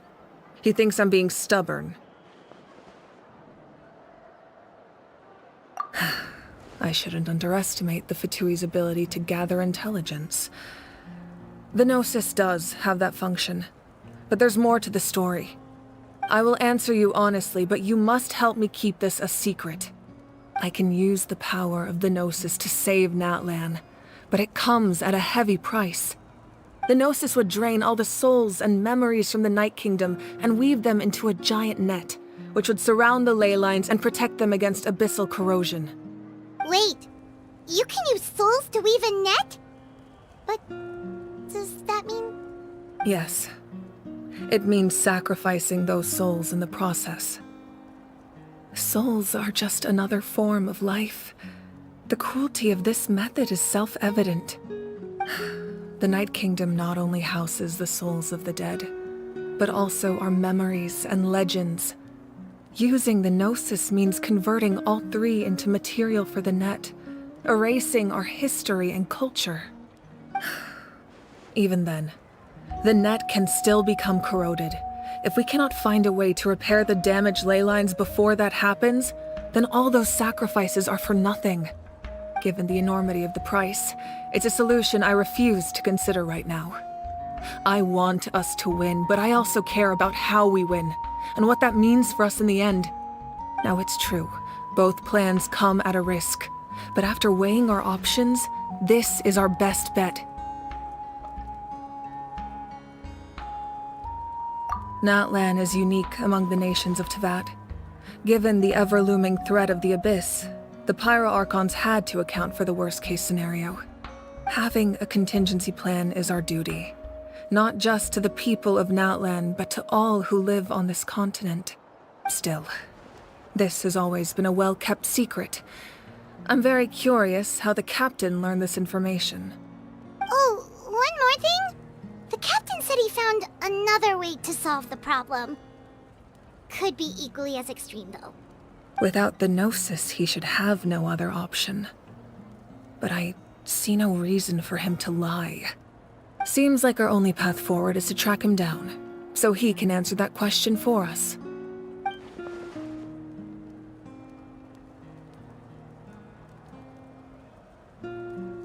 Judging by your expression, you must have doubted me, even if just for a second. Not even a little! We would never— Wait, what are you talking about, Traveler? Just as expected. I appreciate your sincerity. Maybe it was out of caution, anxiety, or simple curiosity, but know this. No matter what, our goal remains the same. We both want to save the people of this land. So now that you have your answer, do you still doubt me? You scared, Paimon. You've really got a lot of guts, Traveler. That's a good thing. Oh, and feel free to call me Mawika. It's what all my friends call me, and I like it that way. As for the captain, the intelligence officers we assigned to the Fatui should be back soon. We'll get our answer then. That's great! Sounds like we just have to wait a little longer. Not just yet. Even though the Abyss is attacking several locations at once, I'm confident the warriors stationed in those areas can handle it. Don't worry. I just need to finish coordinating our available manpower, then I'll take a small team to handle the difficult locations. Wait, you're going to fight in person? Didn't you give up your power? That's true. I'm far less powerful than a god in my current state. But don't forget, I was an experienced and powerful warrior before I ever became the Pyro Archon. No matter how you look at it, my duty is on the front lines. I just think there's strength in numbers. If the people feel emboldened, that's just a bonus. Anyway, even if we respond to these threats in time, it's not a permanent solution in the long run. I've considered moving my people to other nations, but given their close connection to the Night Kingdom, a forced evacuation would have devastating consequences. I've told the chiefs of each tribe to strengthen their defenses and advise people against leaving their settlements. Now, I just need to find the right time to disclose the true nature of the crisis to the people of Natlan. Paimon's a little worried about how people will react. Yes, but that won't be the only response. In any case, that's for me to worry about. I'll let you know when we have more information on the captain. All right, we should head out. Maybe we can join up with Moani. She can't be too far ahead. No need to worry about me.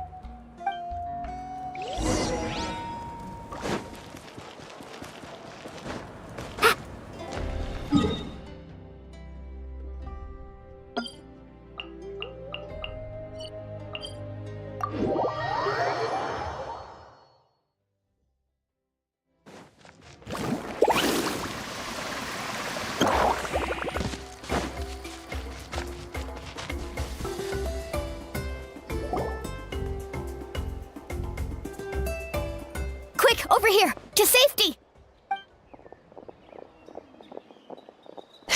Kachina, how many people do you have left?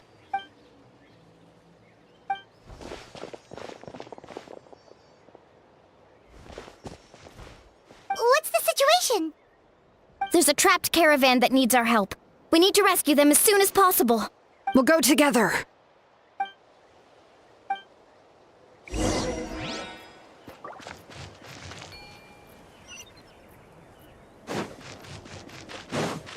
Carving waves!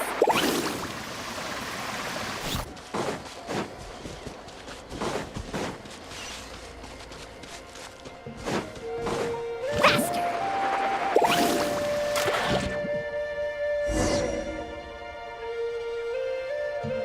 Stay safe. We've got this.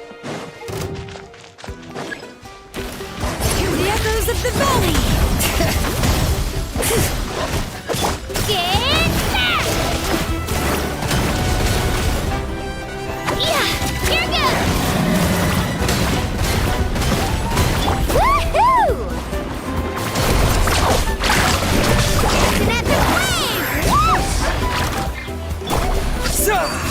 Yeah! Let's ride! Amazing!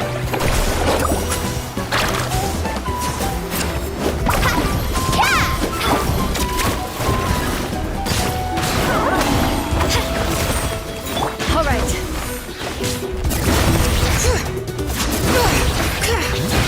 Letting great names echo!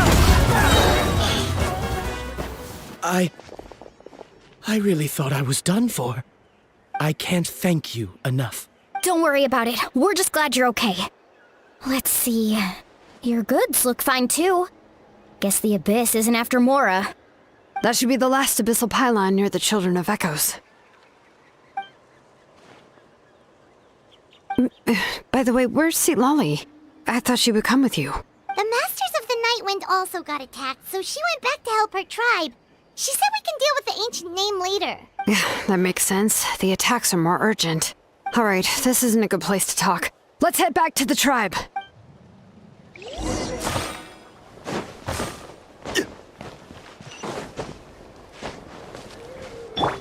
Faster!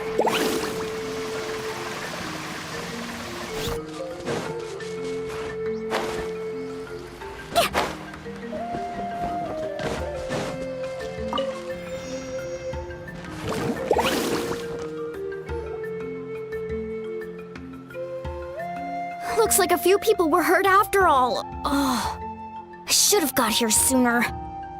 The Abyss threw a lot at us at once. I rushed out as soon as I heard the alarm, and there were already so many monsters.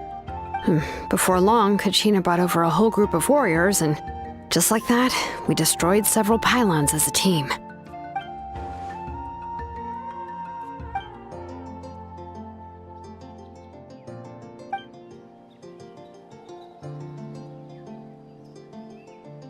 You mean the situation in the Night Kingdom, right?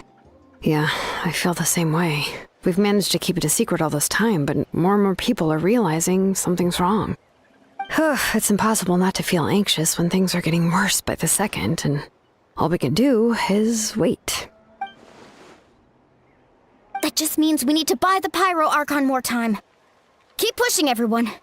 Every battle is worth something. You really are an eternal optimist, Mualani. You always find a way to cheer people up. Why, thank you. I guess it's one of my better qualities.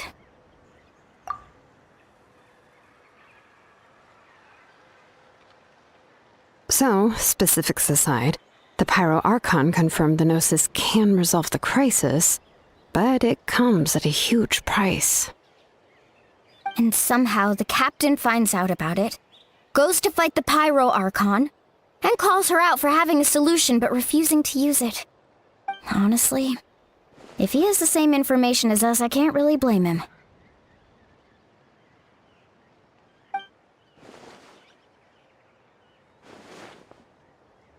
We talked to Moika before we left the stadium. According to her, the cost of the captain's plan is too high. And, well, it makes sense. If that was truly the better choice, she would have picked it. Yeah, I trust the Pyro Archon. When I was upset about Kachina's disappearance, she was really sincere and patient with me. Plus, she burned down all those precious mementos for Kachina. She's already proven how much she values even a single person's life. When it comes to Natlan's survival, there's no way she would hold back. I agree. Maybe the captain weighed the costs and came to his own conclusion, but I'm sure we have different priorities. Life is important, but so are history and memory. As the Archon, she can't tell us everything, but it seems like she wasn't holding anything back this time. The next question is, if the captain found a new way to save Natlan, how come the Pyro Archon has never heard of it? This is all super confusing. We still don't have enough information. Once we figure out what the Fatui are doing, we'll have our answer. Let's head back then. Moika said her intelligence officers should return soon. With how many Fatui there are, someone's bound to give something away. Sounds good. I have a few theories of my own. With a bit more information, we just might get to the bottom of the whole thing. I was just about to ask. Count me in. If I was just a bit faster, we could have prevented a few people from getting hurt. People who could help us in the next battle. It's all a chain reaction. Register?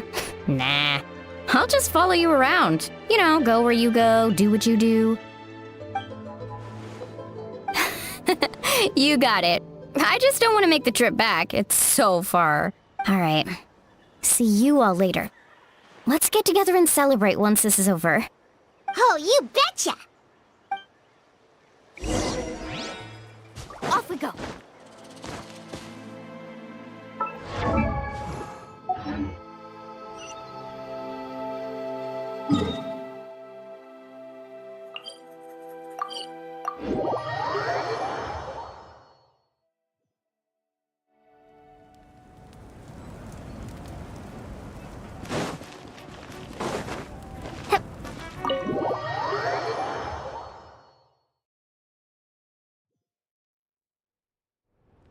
Moika! Oh, Chaska and Koichi are here!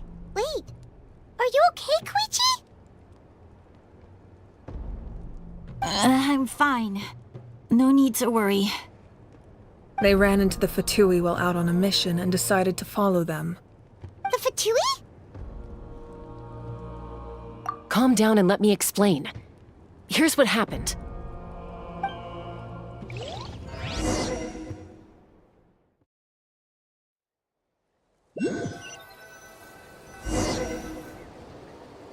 Watch out.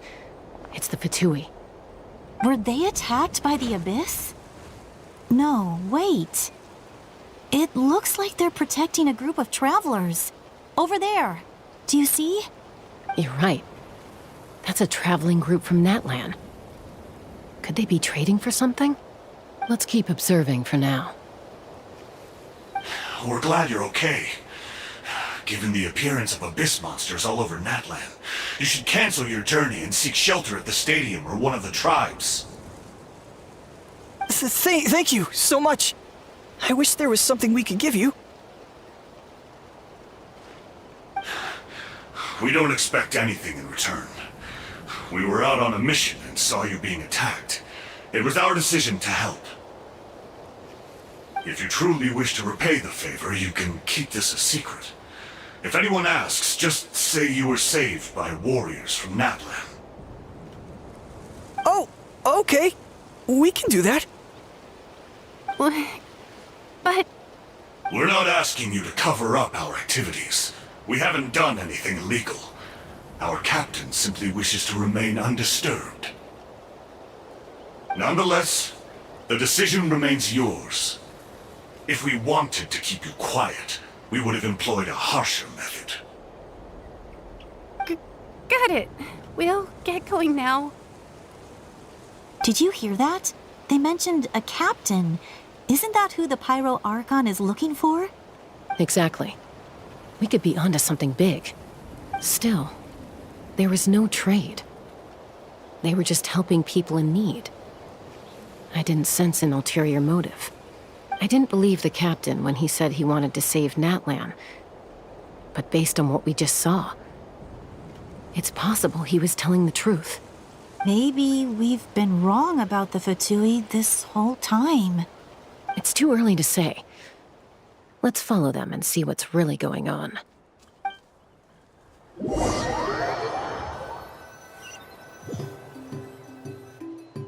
So this is where they were headed. Looks tricky. It's heavily guarded on all sides.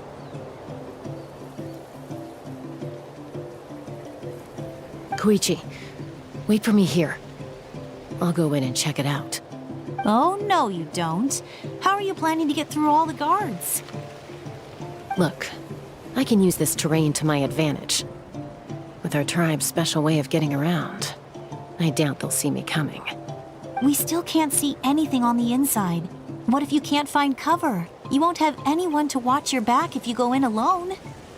The more heavily guarded the location, the more valuable the secrets. Even if the captain isn't here, we can still figure out what the Fatui are planning.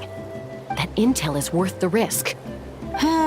Fine. You're not gonna listen to me anyway, so let me come with you. That's even more risky. You've been running around saving people for days. You're already at your limit. I'm confident I can protect myself. I'm not sure you can say the same. At least right now. I can. You really believe that? Fine, don't believe me. But you can't honestly tell me infiltrating a heavily guarded Fatui hideout all on your own sounds more reasonable. You know, growing up, even if I insisted on doing something, it never gave you any trouble. I'm not sure you can say the same. All right. If we start arguing, this will never end. We can't let this opportunity go to waste. Guess that means I win. Don't worry, you're not the only capable young person from our tribe. I can handle this. All right, same plan as usual. We split up, communicate with hand signals, make sure our blind spots are covered, and support each other once we strike. Got your ropes? Yeah, let's go.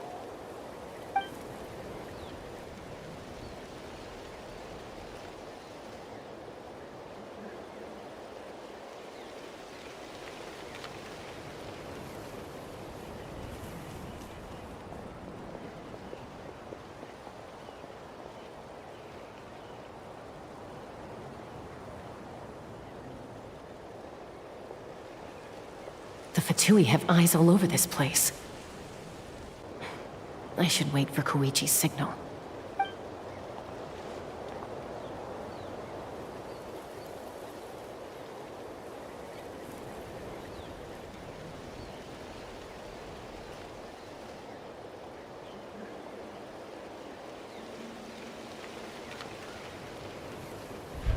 Now.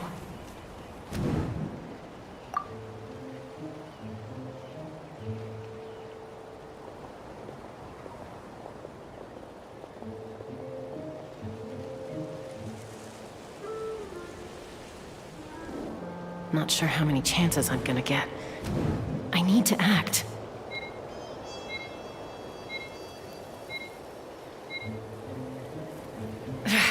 I've been spotted. The Fatui have eyes all over this place. I should wait for Koichi's signal.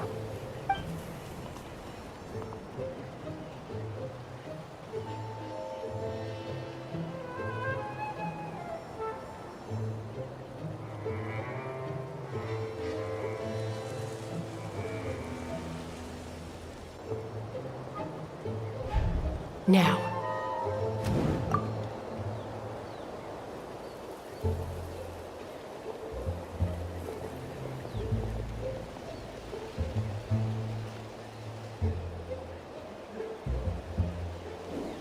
Not sure how many chances I'm gonna get.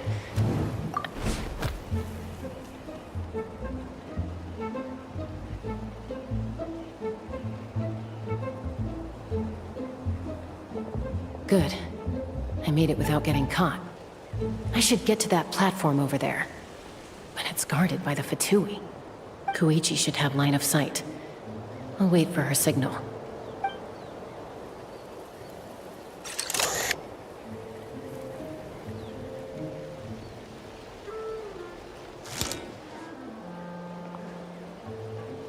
That's it. Now's my chance.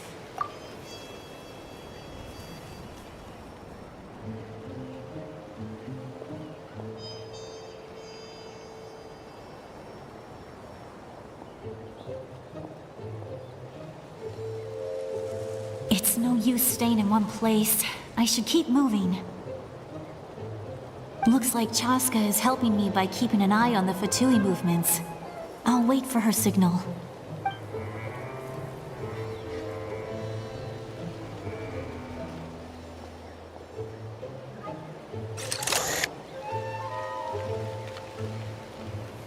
Time to move.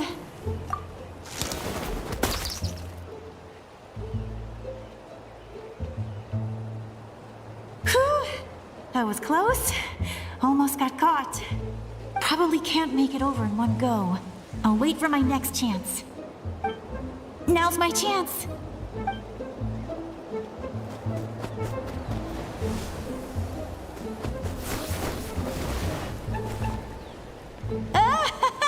I made it! That'll show my sister. Let's see.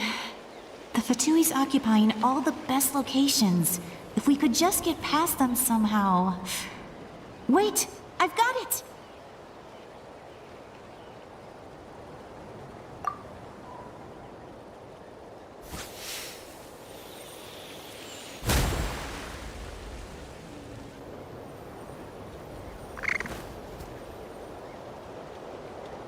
Huh? What's that noise? Did something explode? Oh! It stings! What the heck is that? What do you think you're doing? I could ask you the same thing! Good, they're arguing. Looks like they just needed an excuse. They've probably had enough of this job already. The people on the hill over there left to help their comrades. This is our chance.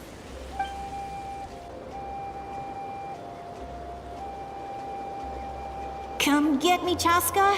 I hope she gets this hand signal. That's Koichi's signal. Smart idea. Alright, time to move. Give me your hand, quick. Coming!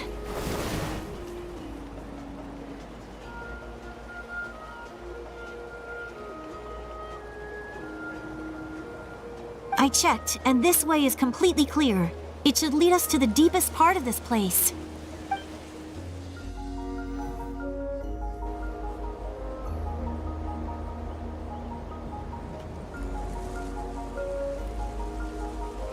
Well, I was pretty helpful, right? You know, everyone usually jumps at the chance to work with me. Not my own sister, though. No, she avoids me like her life depends on it. I was wrong, Koichi. You've done well. Wait, you're just gonna admit it? Now I look like the mean one. Let's focus on the task at hand. We're in the heart of enemy territory. The more time we waste, the more dangerous this becomes. All right. If you're not gonna take the bait, then I'll drop it.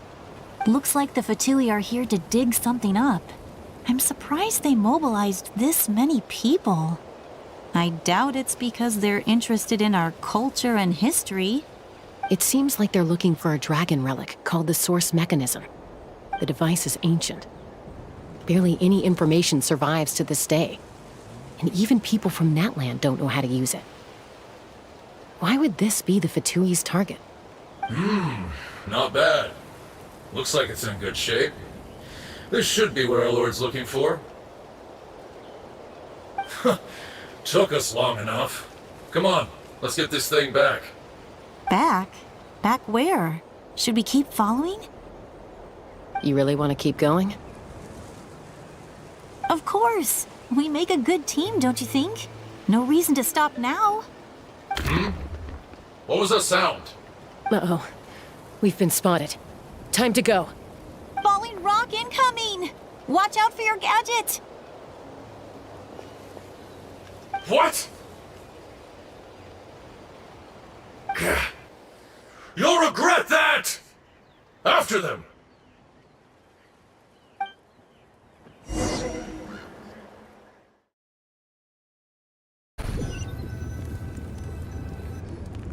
Once we got them off our tail, we went back to observe some more. They'd collected several identical pieces of something. It looked like they were waiting, though. So we decided to come back. So, Koichi got injured trying to get them off your tail? She pushed herself too hard and collapsed on the way back to the stadium. Well, I didn't cause you any trouble while we were fighting, right? So my perfect record remains. You've done very well. I could make a comment on knowing your limits, but it's not my place. I know. I'm already reflecting on my actions. So, our current intel suggests the Fatui is after the source mechanism. The device is a complete mystery, even to us. What does the captain want with it? I have no idea. But it's safe to assume the device could serve a similar purpose to the Gnosis. Xilonen, I need you to gather every scholar in Natlan familiar with the secret source. Yeah, I'll get right on it. Thank you both for your hard work. Koichi, it's time for you to get some rest. Oh, and there are gifts from your patients waiting at the speaker's chamber. I've prepared a small gift of my own as a token of gratitude. I'll send it to your home along with the others. My patience. That's so nice of them. Guess that means I'm doing something right. You don't need to give us anything, Archon. We were just doing our duty for Natlan. I should take Koichi home now. Well, if Koichi doesn't want her favorite Saurus crackers, then... I accept. Thank you, Archon. What am I gonna do with you? There's some for the rest of you as well. They're one of my favorites too, so don't be shy. I'll start investigating the source mechanism right away. If I learn anything, you'll be the first to know. Yummy snacks!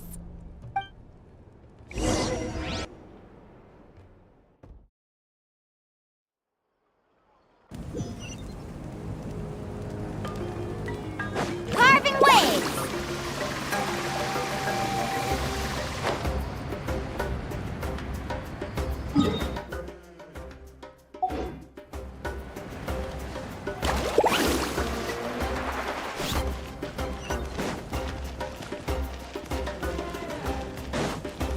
Need a surfboard?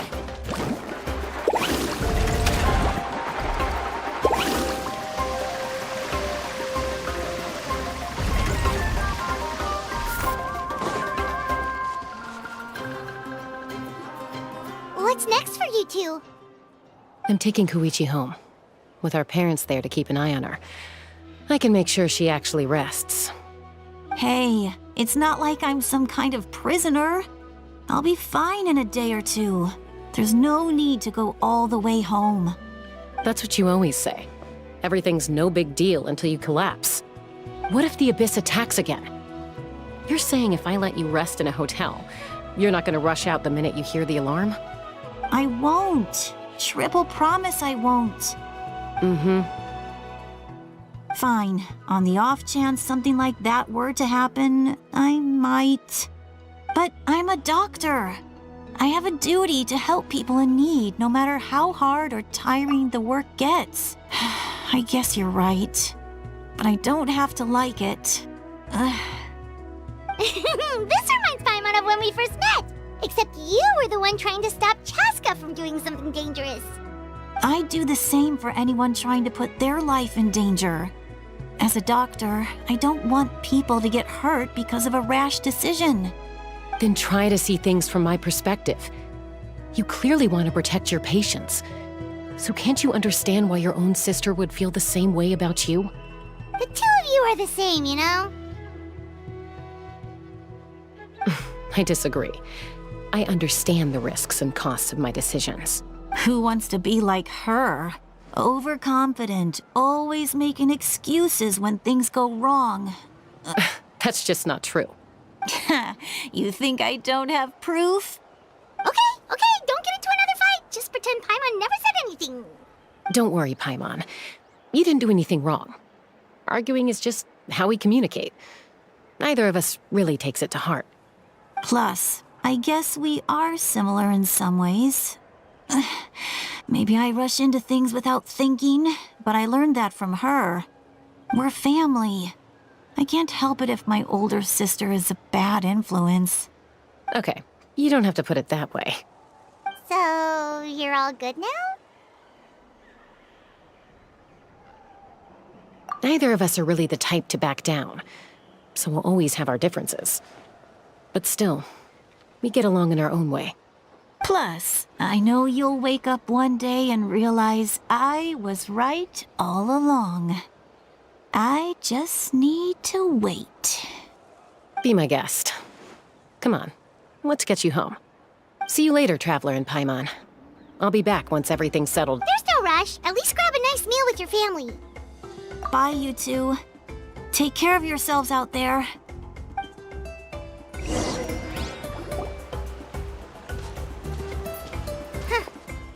two will probably make up for real at some point, right? Well, we've learned a lot. Let's go over everything that we know so far.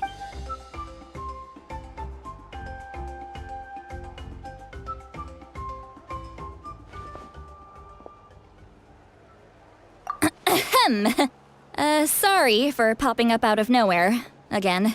Why do you look so awkward? Oh, is there something you need from us? Okay, I won't beat around the bush. Oh, and I'm sorry for interrupting your rest.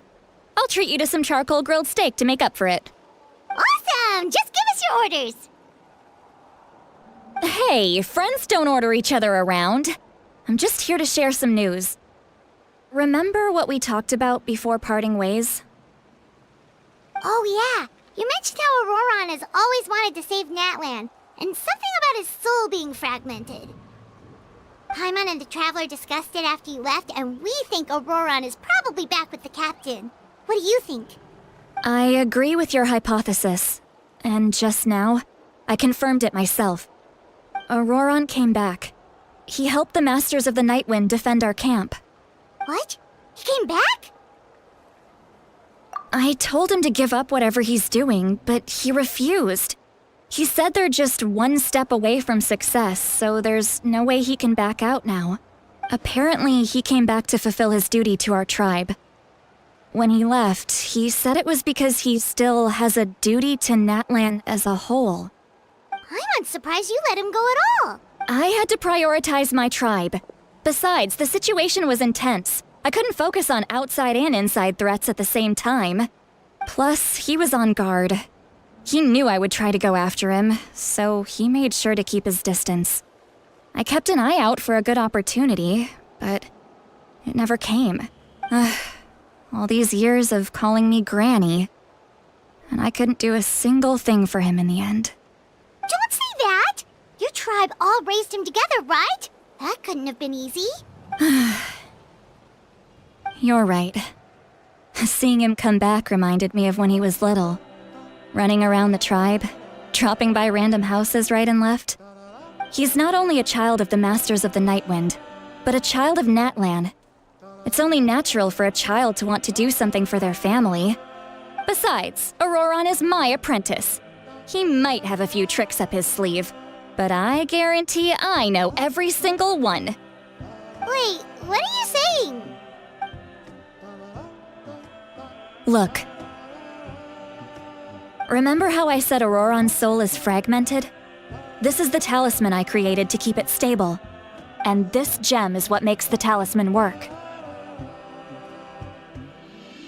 It just so happens that Auroron is due for a gem replacement.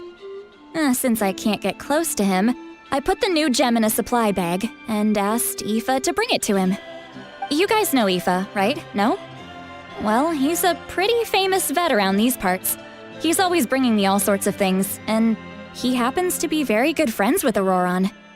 Aoife doesn't know what's going on, so he agreed, no questions asked. Auroron would find the gem as soon as he opened the bag. He knows how important it is, so I knew he would make the switch. He probably suspected that I tampered with it. But here's the catch. The trick is on the bag.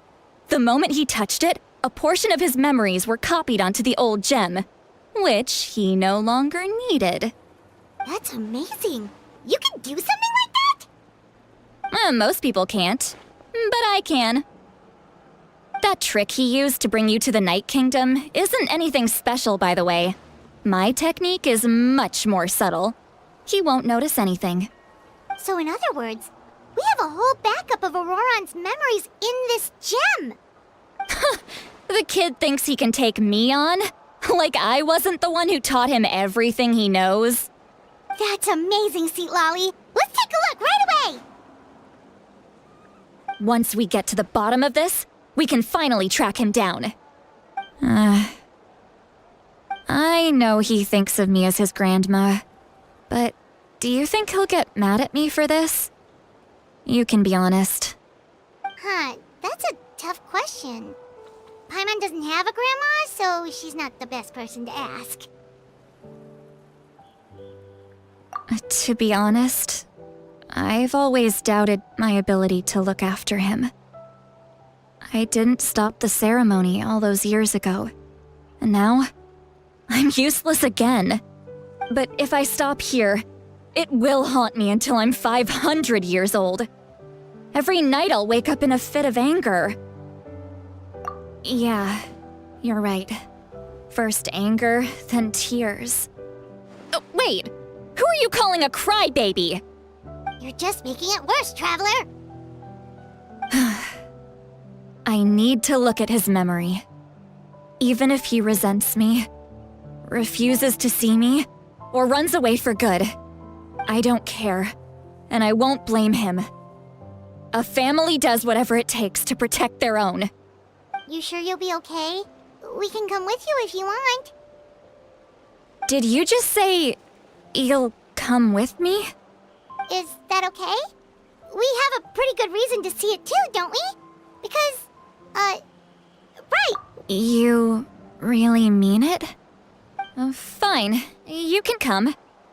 Just promise me you'll see this through. No backing out. Got it? Don't worry, we're professional adventurers. Then I place my trust in your professionalism. All right, time to sneak into someone else's memory and engage in some, unwanted spying. You heard it here first. I wouldn't be doing this if I had any other choice.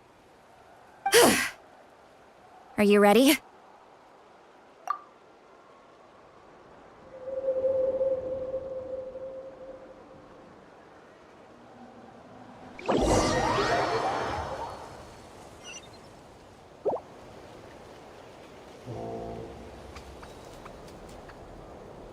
Look how good you're doing. You'll grow into nice big radishes in the future. And you? Aoife says you're taking up too much space, but I think you're a good tree. What do you think? Hey! How's it going, Auroron? Good. How are you, Uncle Okanbi? Can't complain. What you up to? Naming your vegetables again? No, just some idle conversation. Sounds fascinating. What did they say? They told me you were coming and that you would take some produce with you. Only if you're offering. By the way, I ran into Aoife yesterday. He told me Chaska's fostering a saurian at his place. Said the thing trampled over a part of your radish garden. I hope you two didn't get into a huge fight. No, don't worry. I'll find a way for him to make it up to me. I've already wrapped your share of the produce. Here you go. You really knew I was coming. That's pretty amazing. Light up the smoke and you can see the path through the shadows. That's what everyone says. Hey, have you seen that strange group of people that just appeared out of nowhere? Appeared out of nowhere? I don't think so. It's the Fatui. Their leader seems like a big deal. He didn't bring many men with him, but they're all elite warriors. It seems like they're looking for someone, but I wouldn't go around asking too many questions. If you run into them, be careful.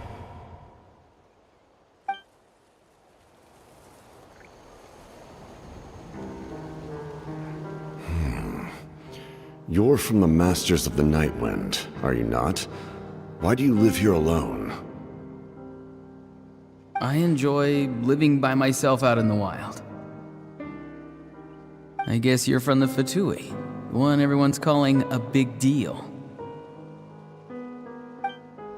Not an inaccurate description.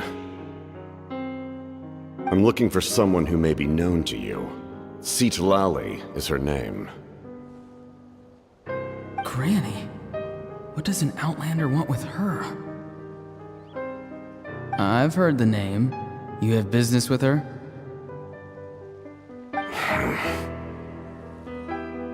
There's no point to further questioning if you insist on hiding things from me.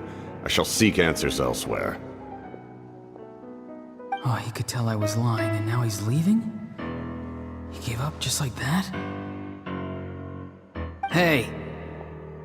At least tell me why you're looking for Xilonen.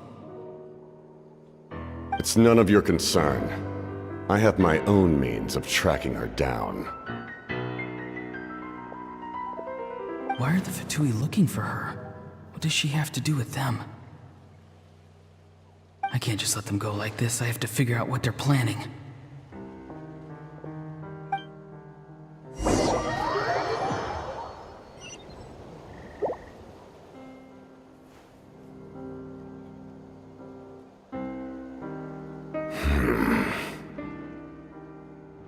They've just been studying the ley lines and asking for leads on Granny. I can definitely rule out some sort of invasion. The situation has seen no true improvement. The Pyro Archon did not fulfill her promise. My lord! Ignore him. He is no threat. He knows I'm following him, but he doesn't seem to care. He's strong, I can tell. But there's something unusual about him and also familiar in some way. I can't describe it.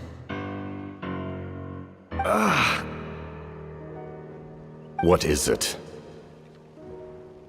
My lord, I feel dizzy. A ley line disturbance. Certain presences have been forced to wander outside their rightful realm.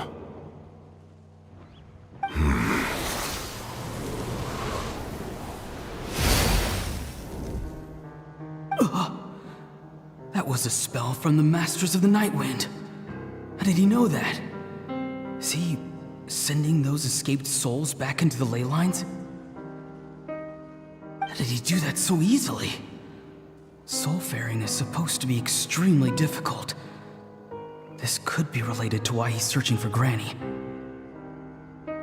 I feel much better. Thank you, my lord. Think nothing of it. Stay vigilant, and continue to gather information. The Abyss could attack at any moment. If you notice any irregularities, assume drill formation and be prepared to fight. However, there's no reason to over-engage. Information is our first priority. Yes, sir.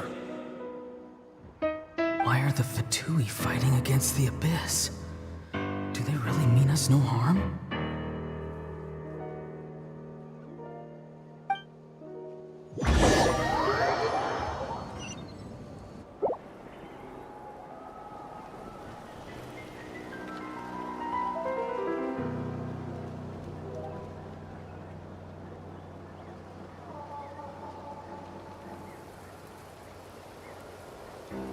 I've been following him this whole time and still they ignore me? Do they really not care? It seems like his subordinates refer to him as the captain, Never heard of him before. And now he's headed to the stadium. That's unusual. What is he gonna do? You two, with me. Everyone else, wait here as instructed. Send word to the other teams to retreat immediately if this fails. Yes, sir. He's going inside? But the Pyro Archon is in there. What does he want with her? Forgive me, my lord. Allow me to check one more time. Do you truly wish to do this? The time for idle observation is over. It now falls on me to act. This nation is out of time. Yes, sir.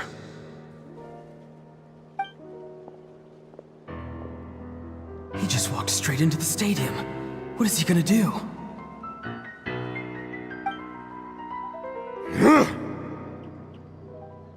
They're both incredibly strong. How long will they have to fight until someone comes out on top?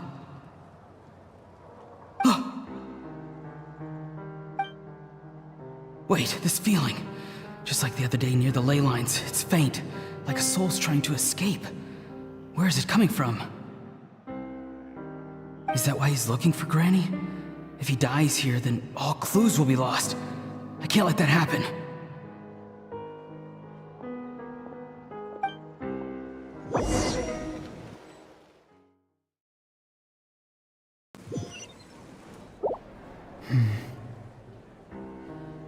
As for you, I must confess, I did not expect that little trick of yours to save the day.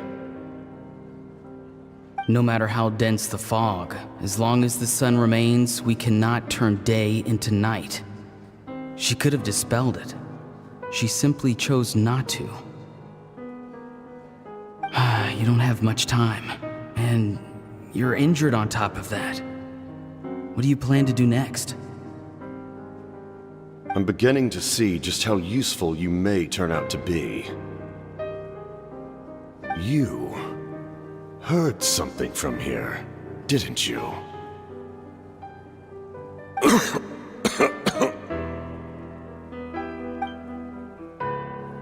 No need to force yourself. I've never seen anyone match the Pyro Archon in battle before. I didn't expect you to intervene at such a critical moment. You know I've been following you. Why didn't you stop me? When walking in the forest, it is only natural to encounter wild beasts. However, not every beast has the courage to come out and bite. And yet, one of those very beasts saved your life.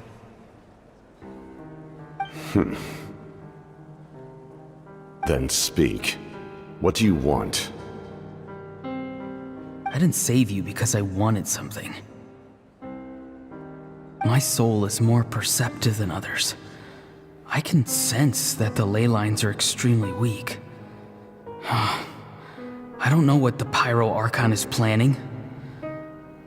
Can she really save us? The questions you asked her just now, well, I've had very similar doubts. So I felt like I had to help you.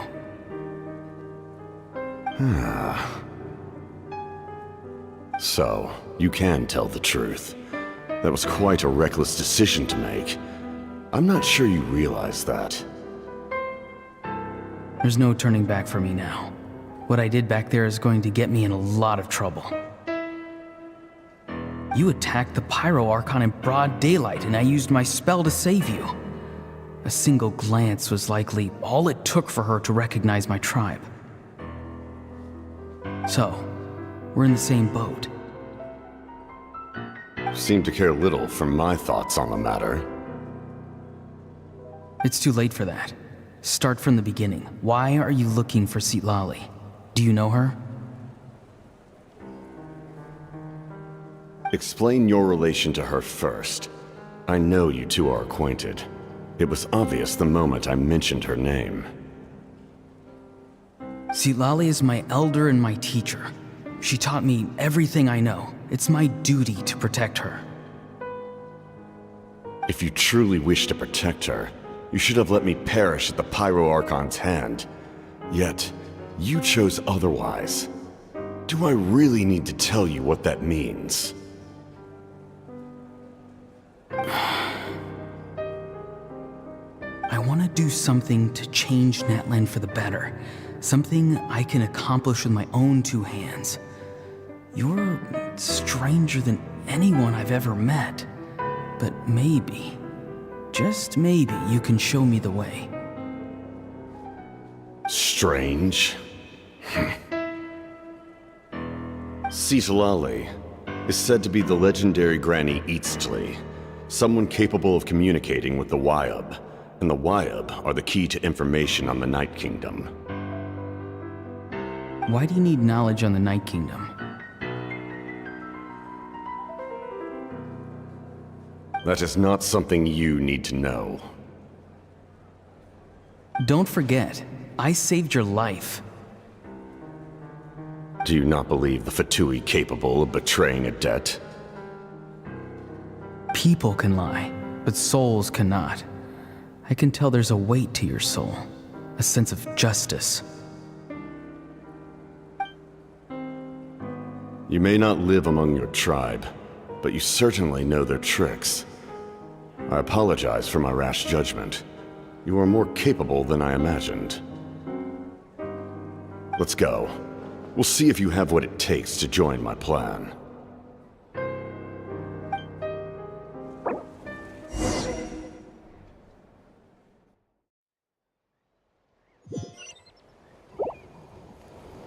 I see. Interesting approach. Worth trying, I think. Rather than weaving a net to protect the ley lines, this method would address the root problem by reconstructing the ley lines themselves.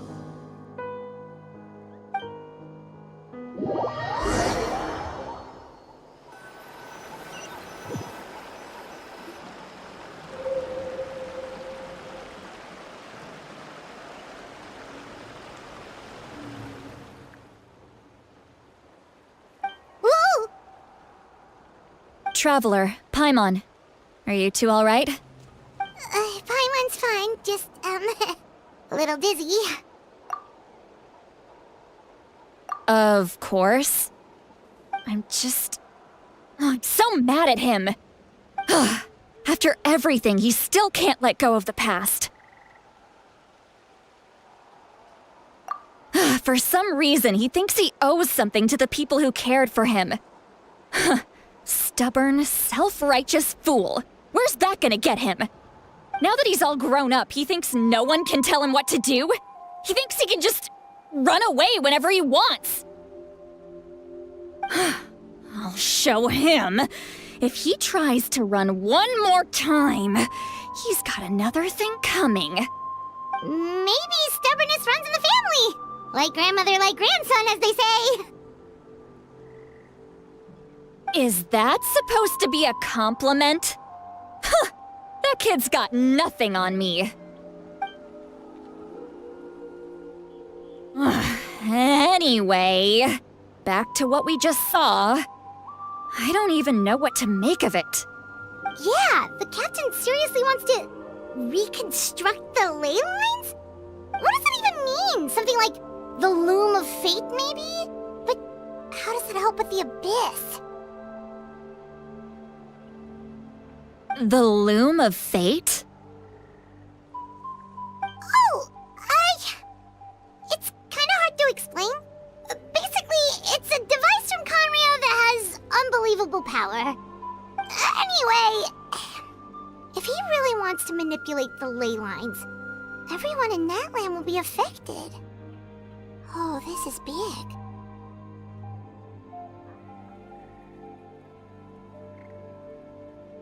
Which means the captain has been honest from the very beginning. Auroron's memory proves that. Why is he so obsessed with saving Natlan? Oh, we've got to tell Moeka about this right away.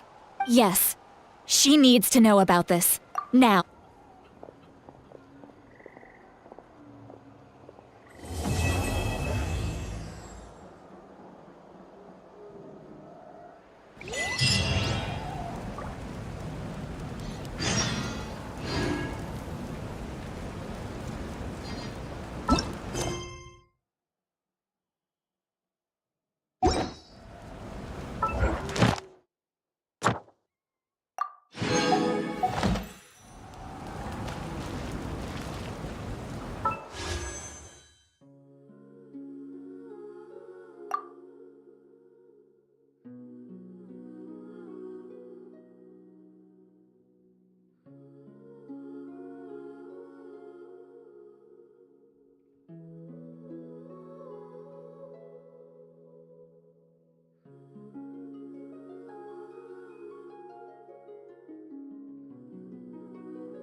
Whoa!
Bring it!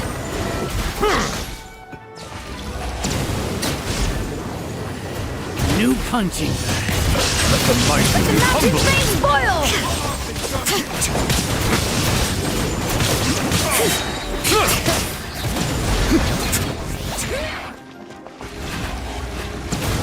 Stick around. Now Bow you your shall head perish! now.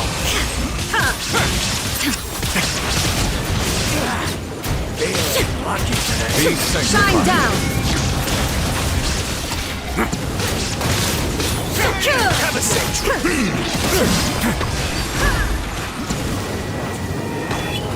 Let the mountain's veins boil!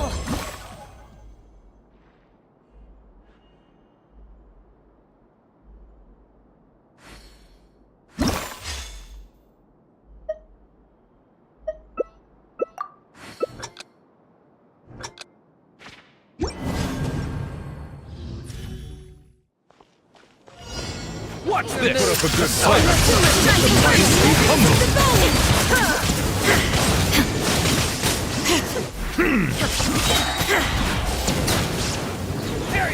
Well, here comes Shine another. down! Bring it! Let the mountain's veins boil! There's no escape! Inazuma shines eternal! The tide is bent. Letting brave names echo!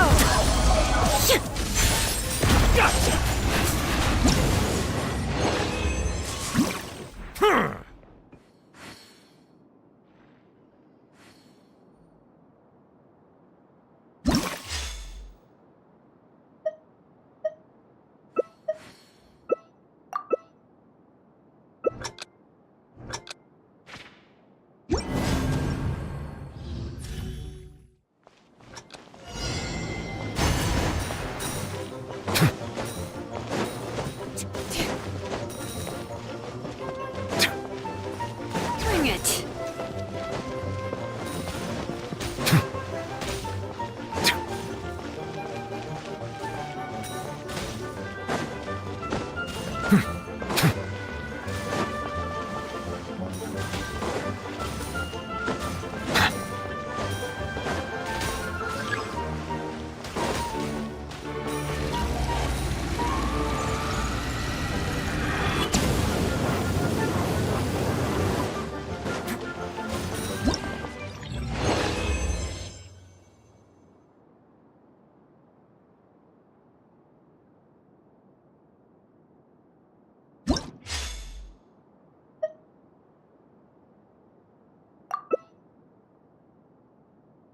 Inactivity serves no purpose whatsoever. Now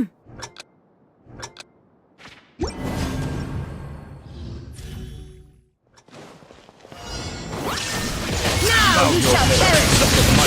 Let the mountain's veins boil!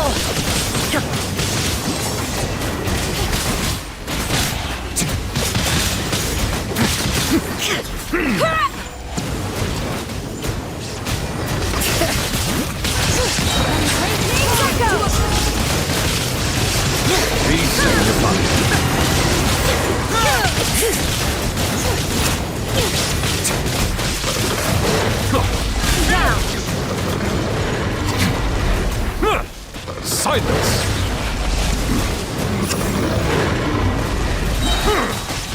Let the mighty man humble!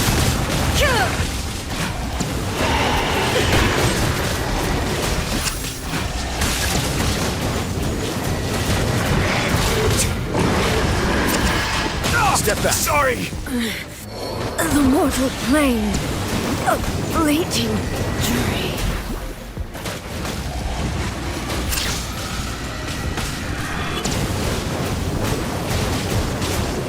Settle down!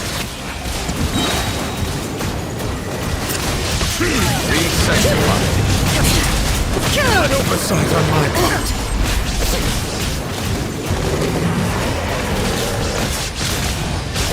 Letting crazy!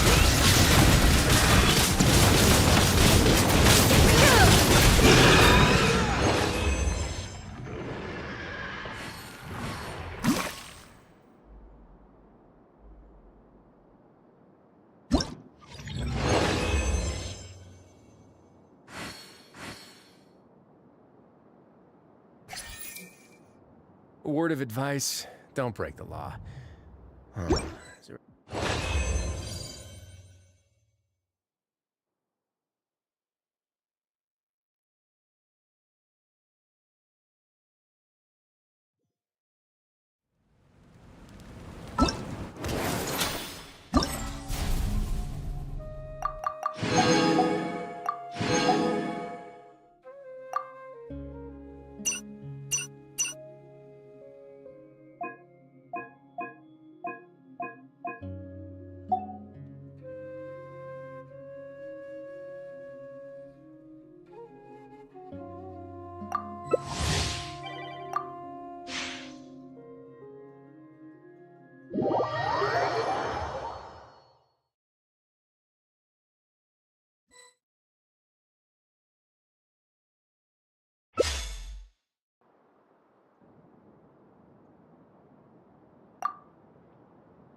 Time to go.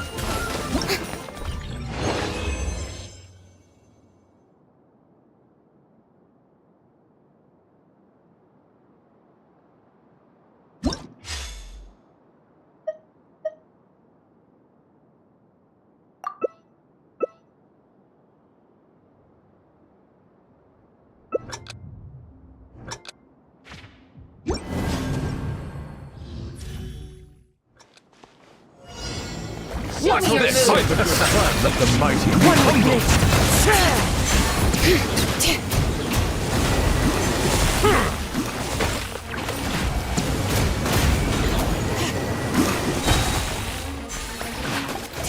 Bow your head. The tides beckon. All right, you act for it!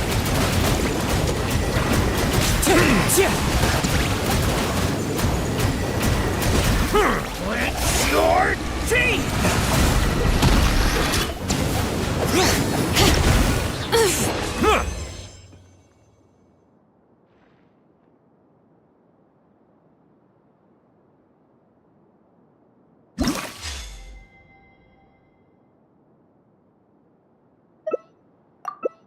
Water comes in many flavors to the discerning palate. Mondstadt.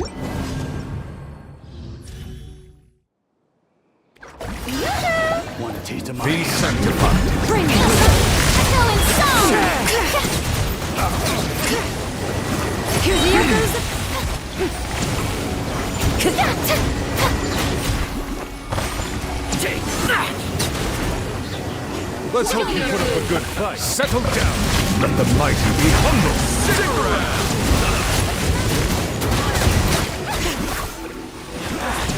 Feeling lucky today?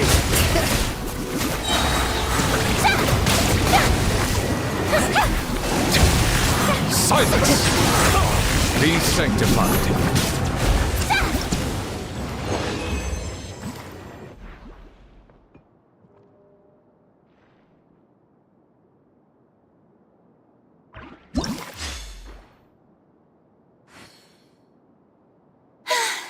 Being too popular can be such a hassle. Who knew the people would adore me so much?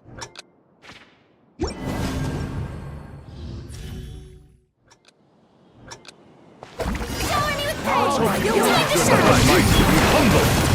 Settle down. The echoes of the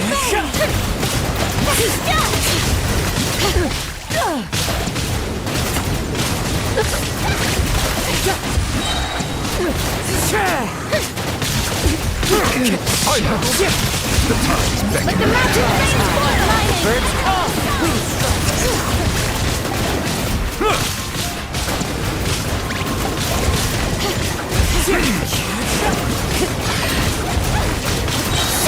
Settle down. Let the mighty be humble.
Don't put off until tomorrow what you can do today.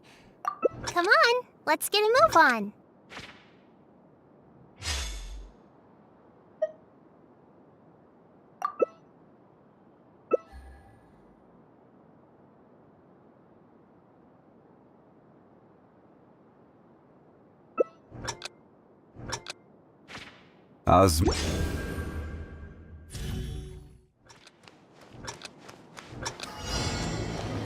There is no escape!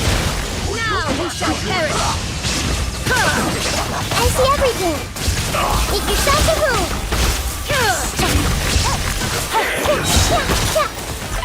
Shine down! Everyone help him! Quiet now. You're about to get dicey.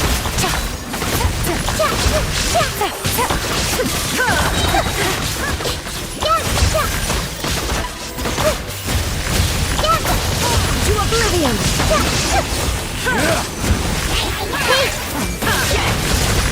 There is no escape!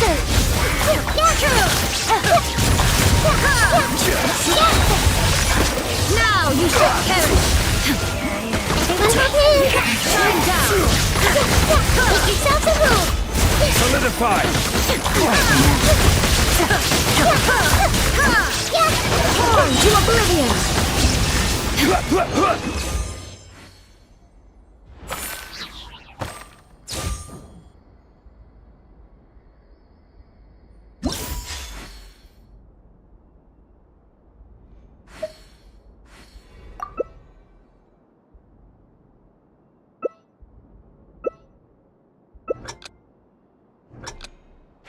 Boat.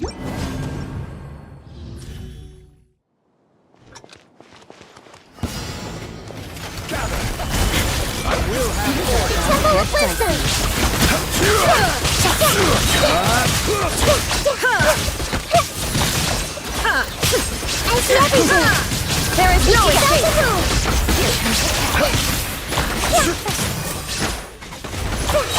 To oblivion!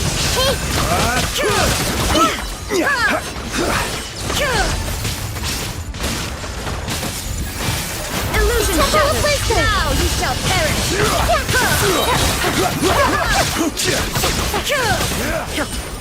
I see everything! Shine down! It's order. Inazuma shines eternal!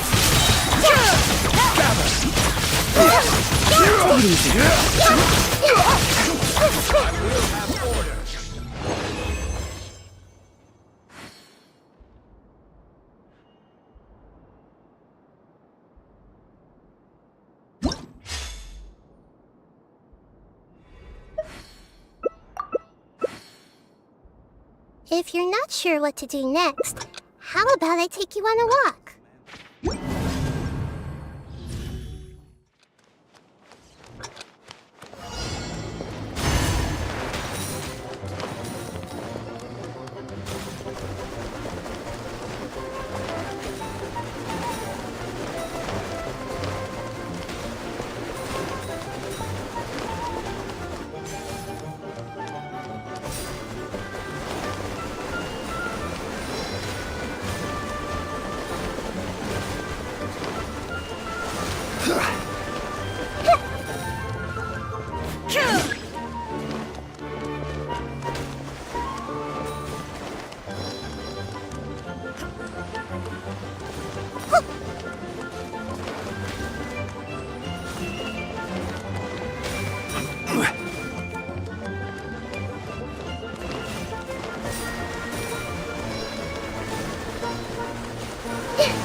The world remains constant over the centuries.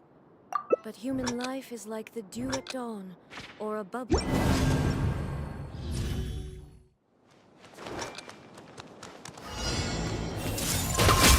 Make yourself a move! These are about to get dicey. Order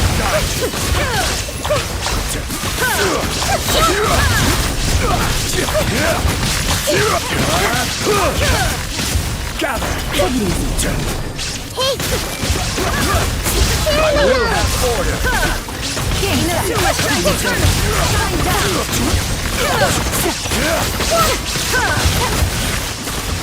Everyone hold hands! Make yourselves at home! I see everything! Solidify!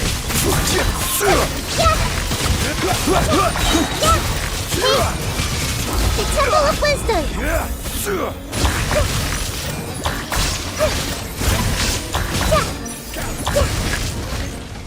There is no escape.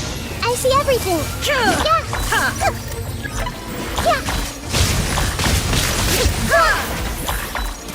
Hey! Share my knowledge!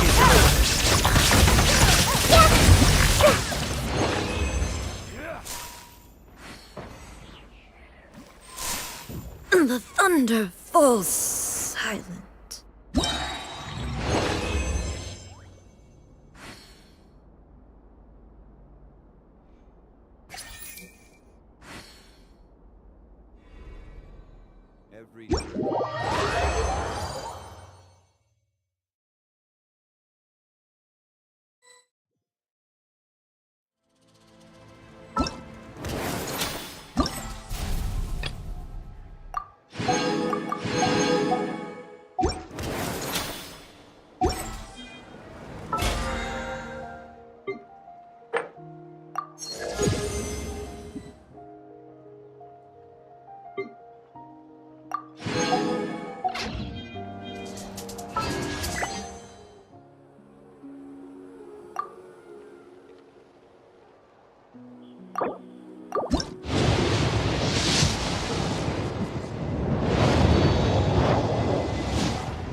The most important part of going out to have fun is, well, going out. So just show up and I'll handle the rest.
Whoa!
Off we go!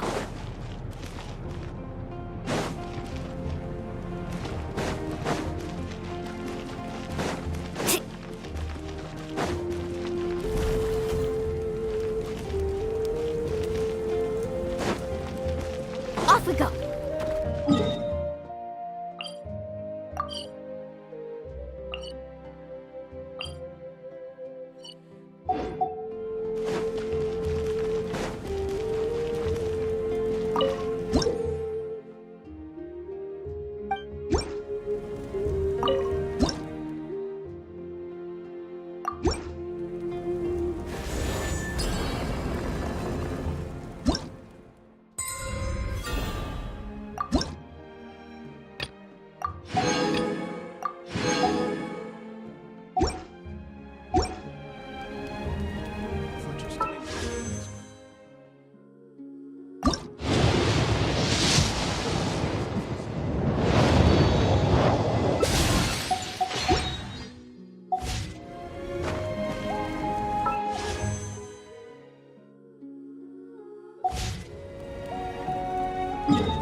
Let's ride!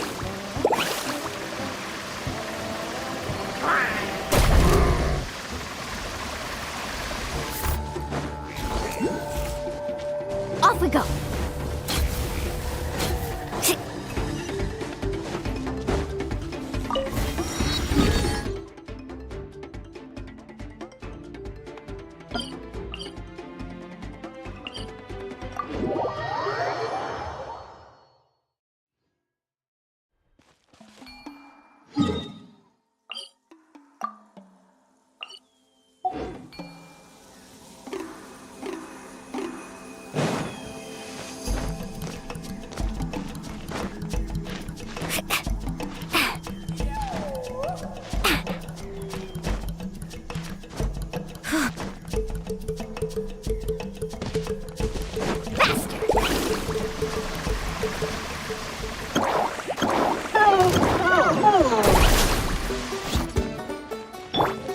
Order guide you.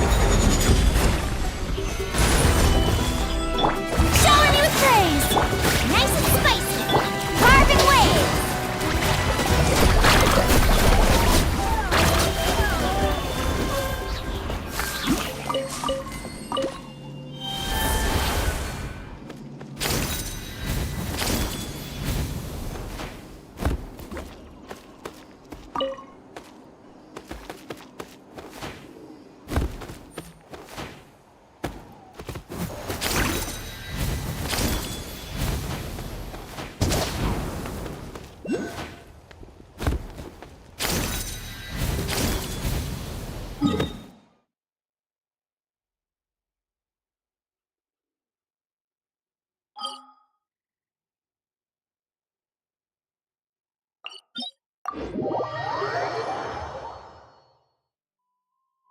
Need a surfboard?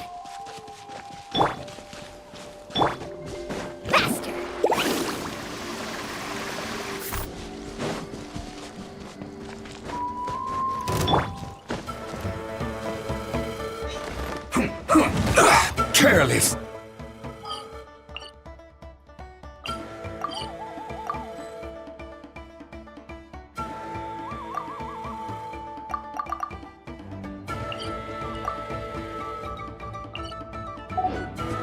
I see your power. Carving waves!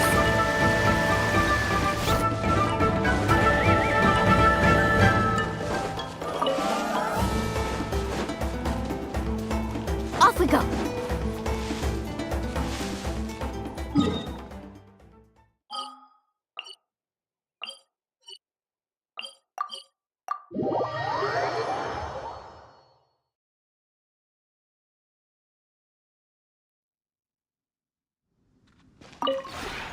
This realm is...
I'll admit, it's cozy here, but there's not a whole— Oh?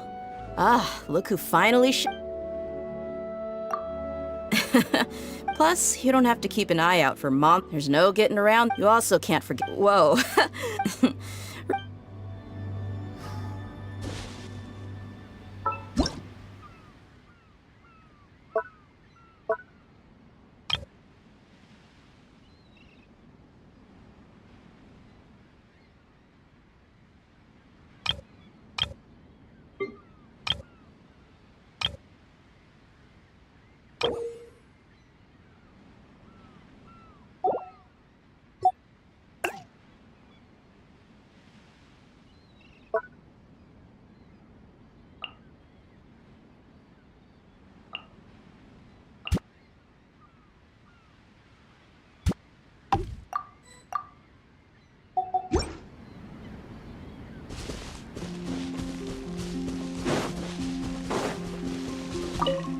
I see.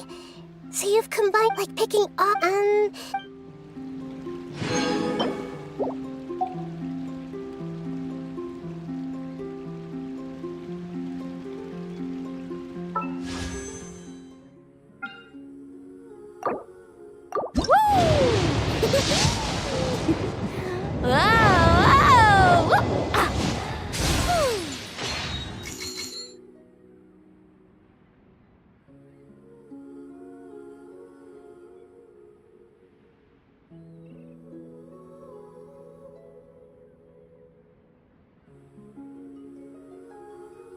You can only do so much on your own, but with a group, anything's possible.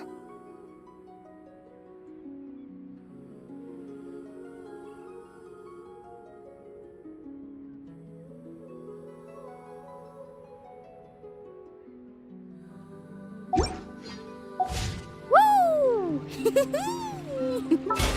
Whoa! Whoa! Ah. Whew.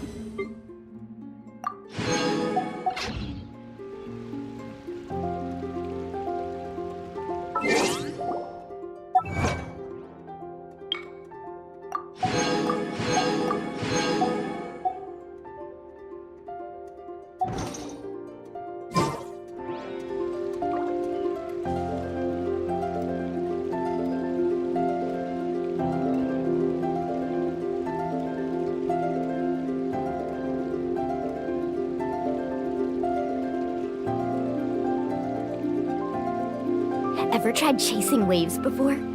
You wanna try? Well, come on, no time like the present. I'll help you find the closest beach.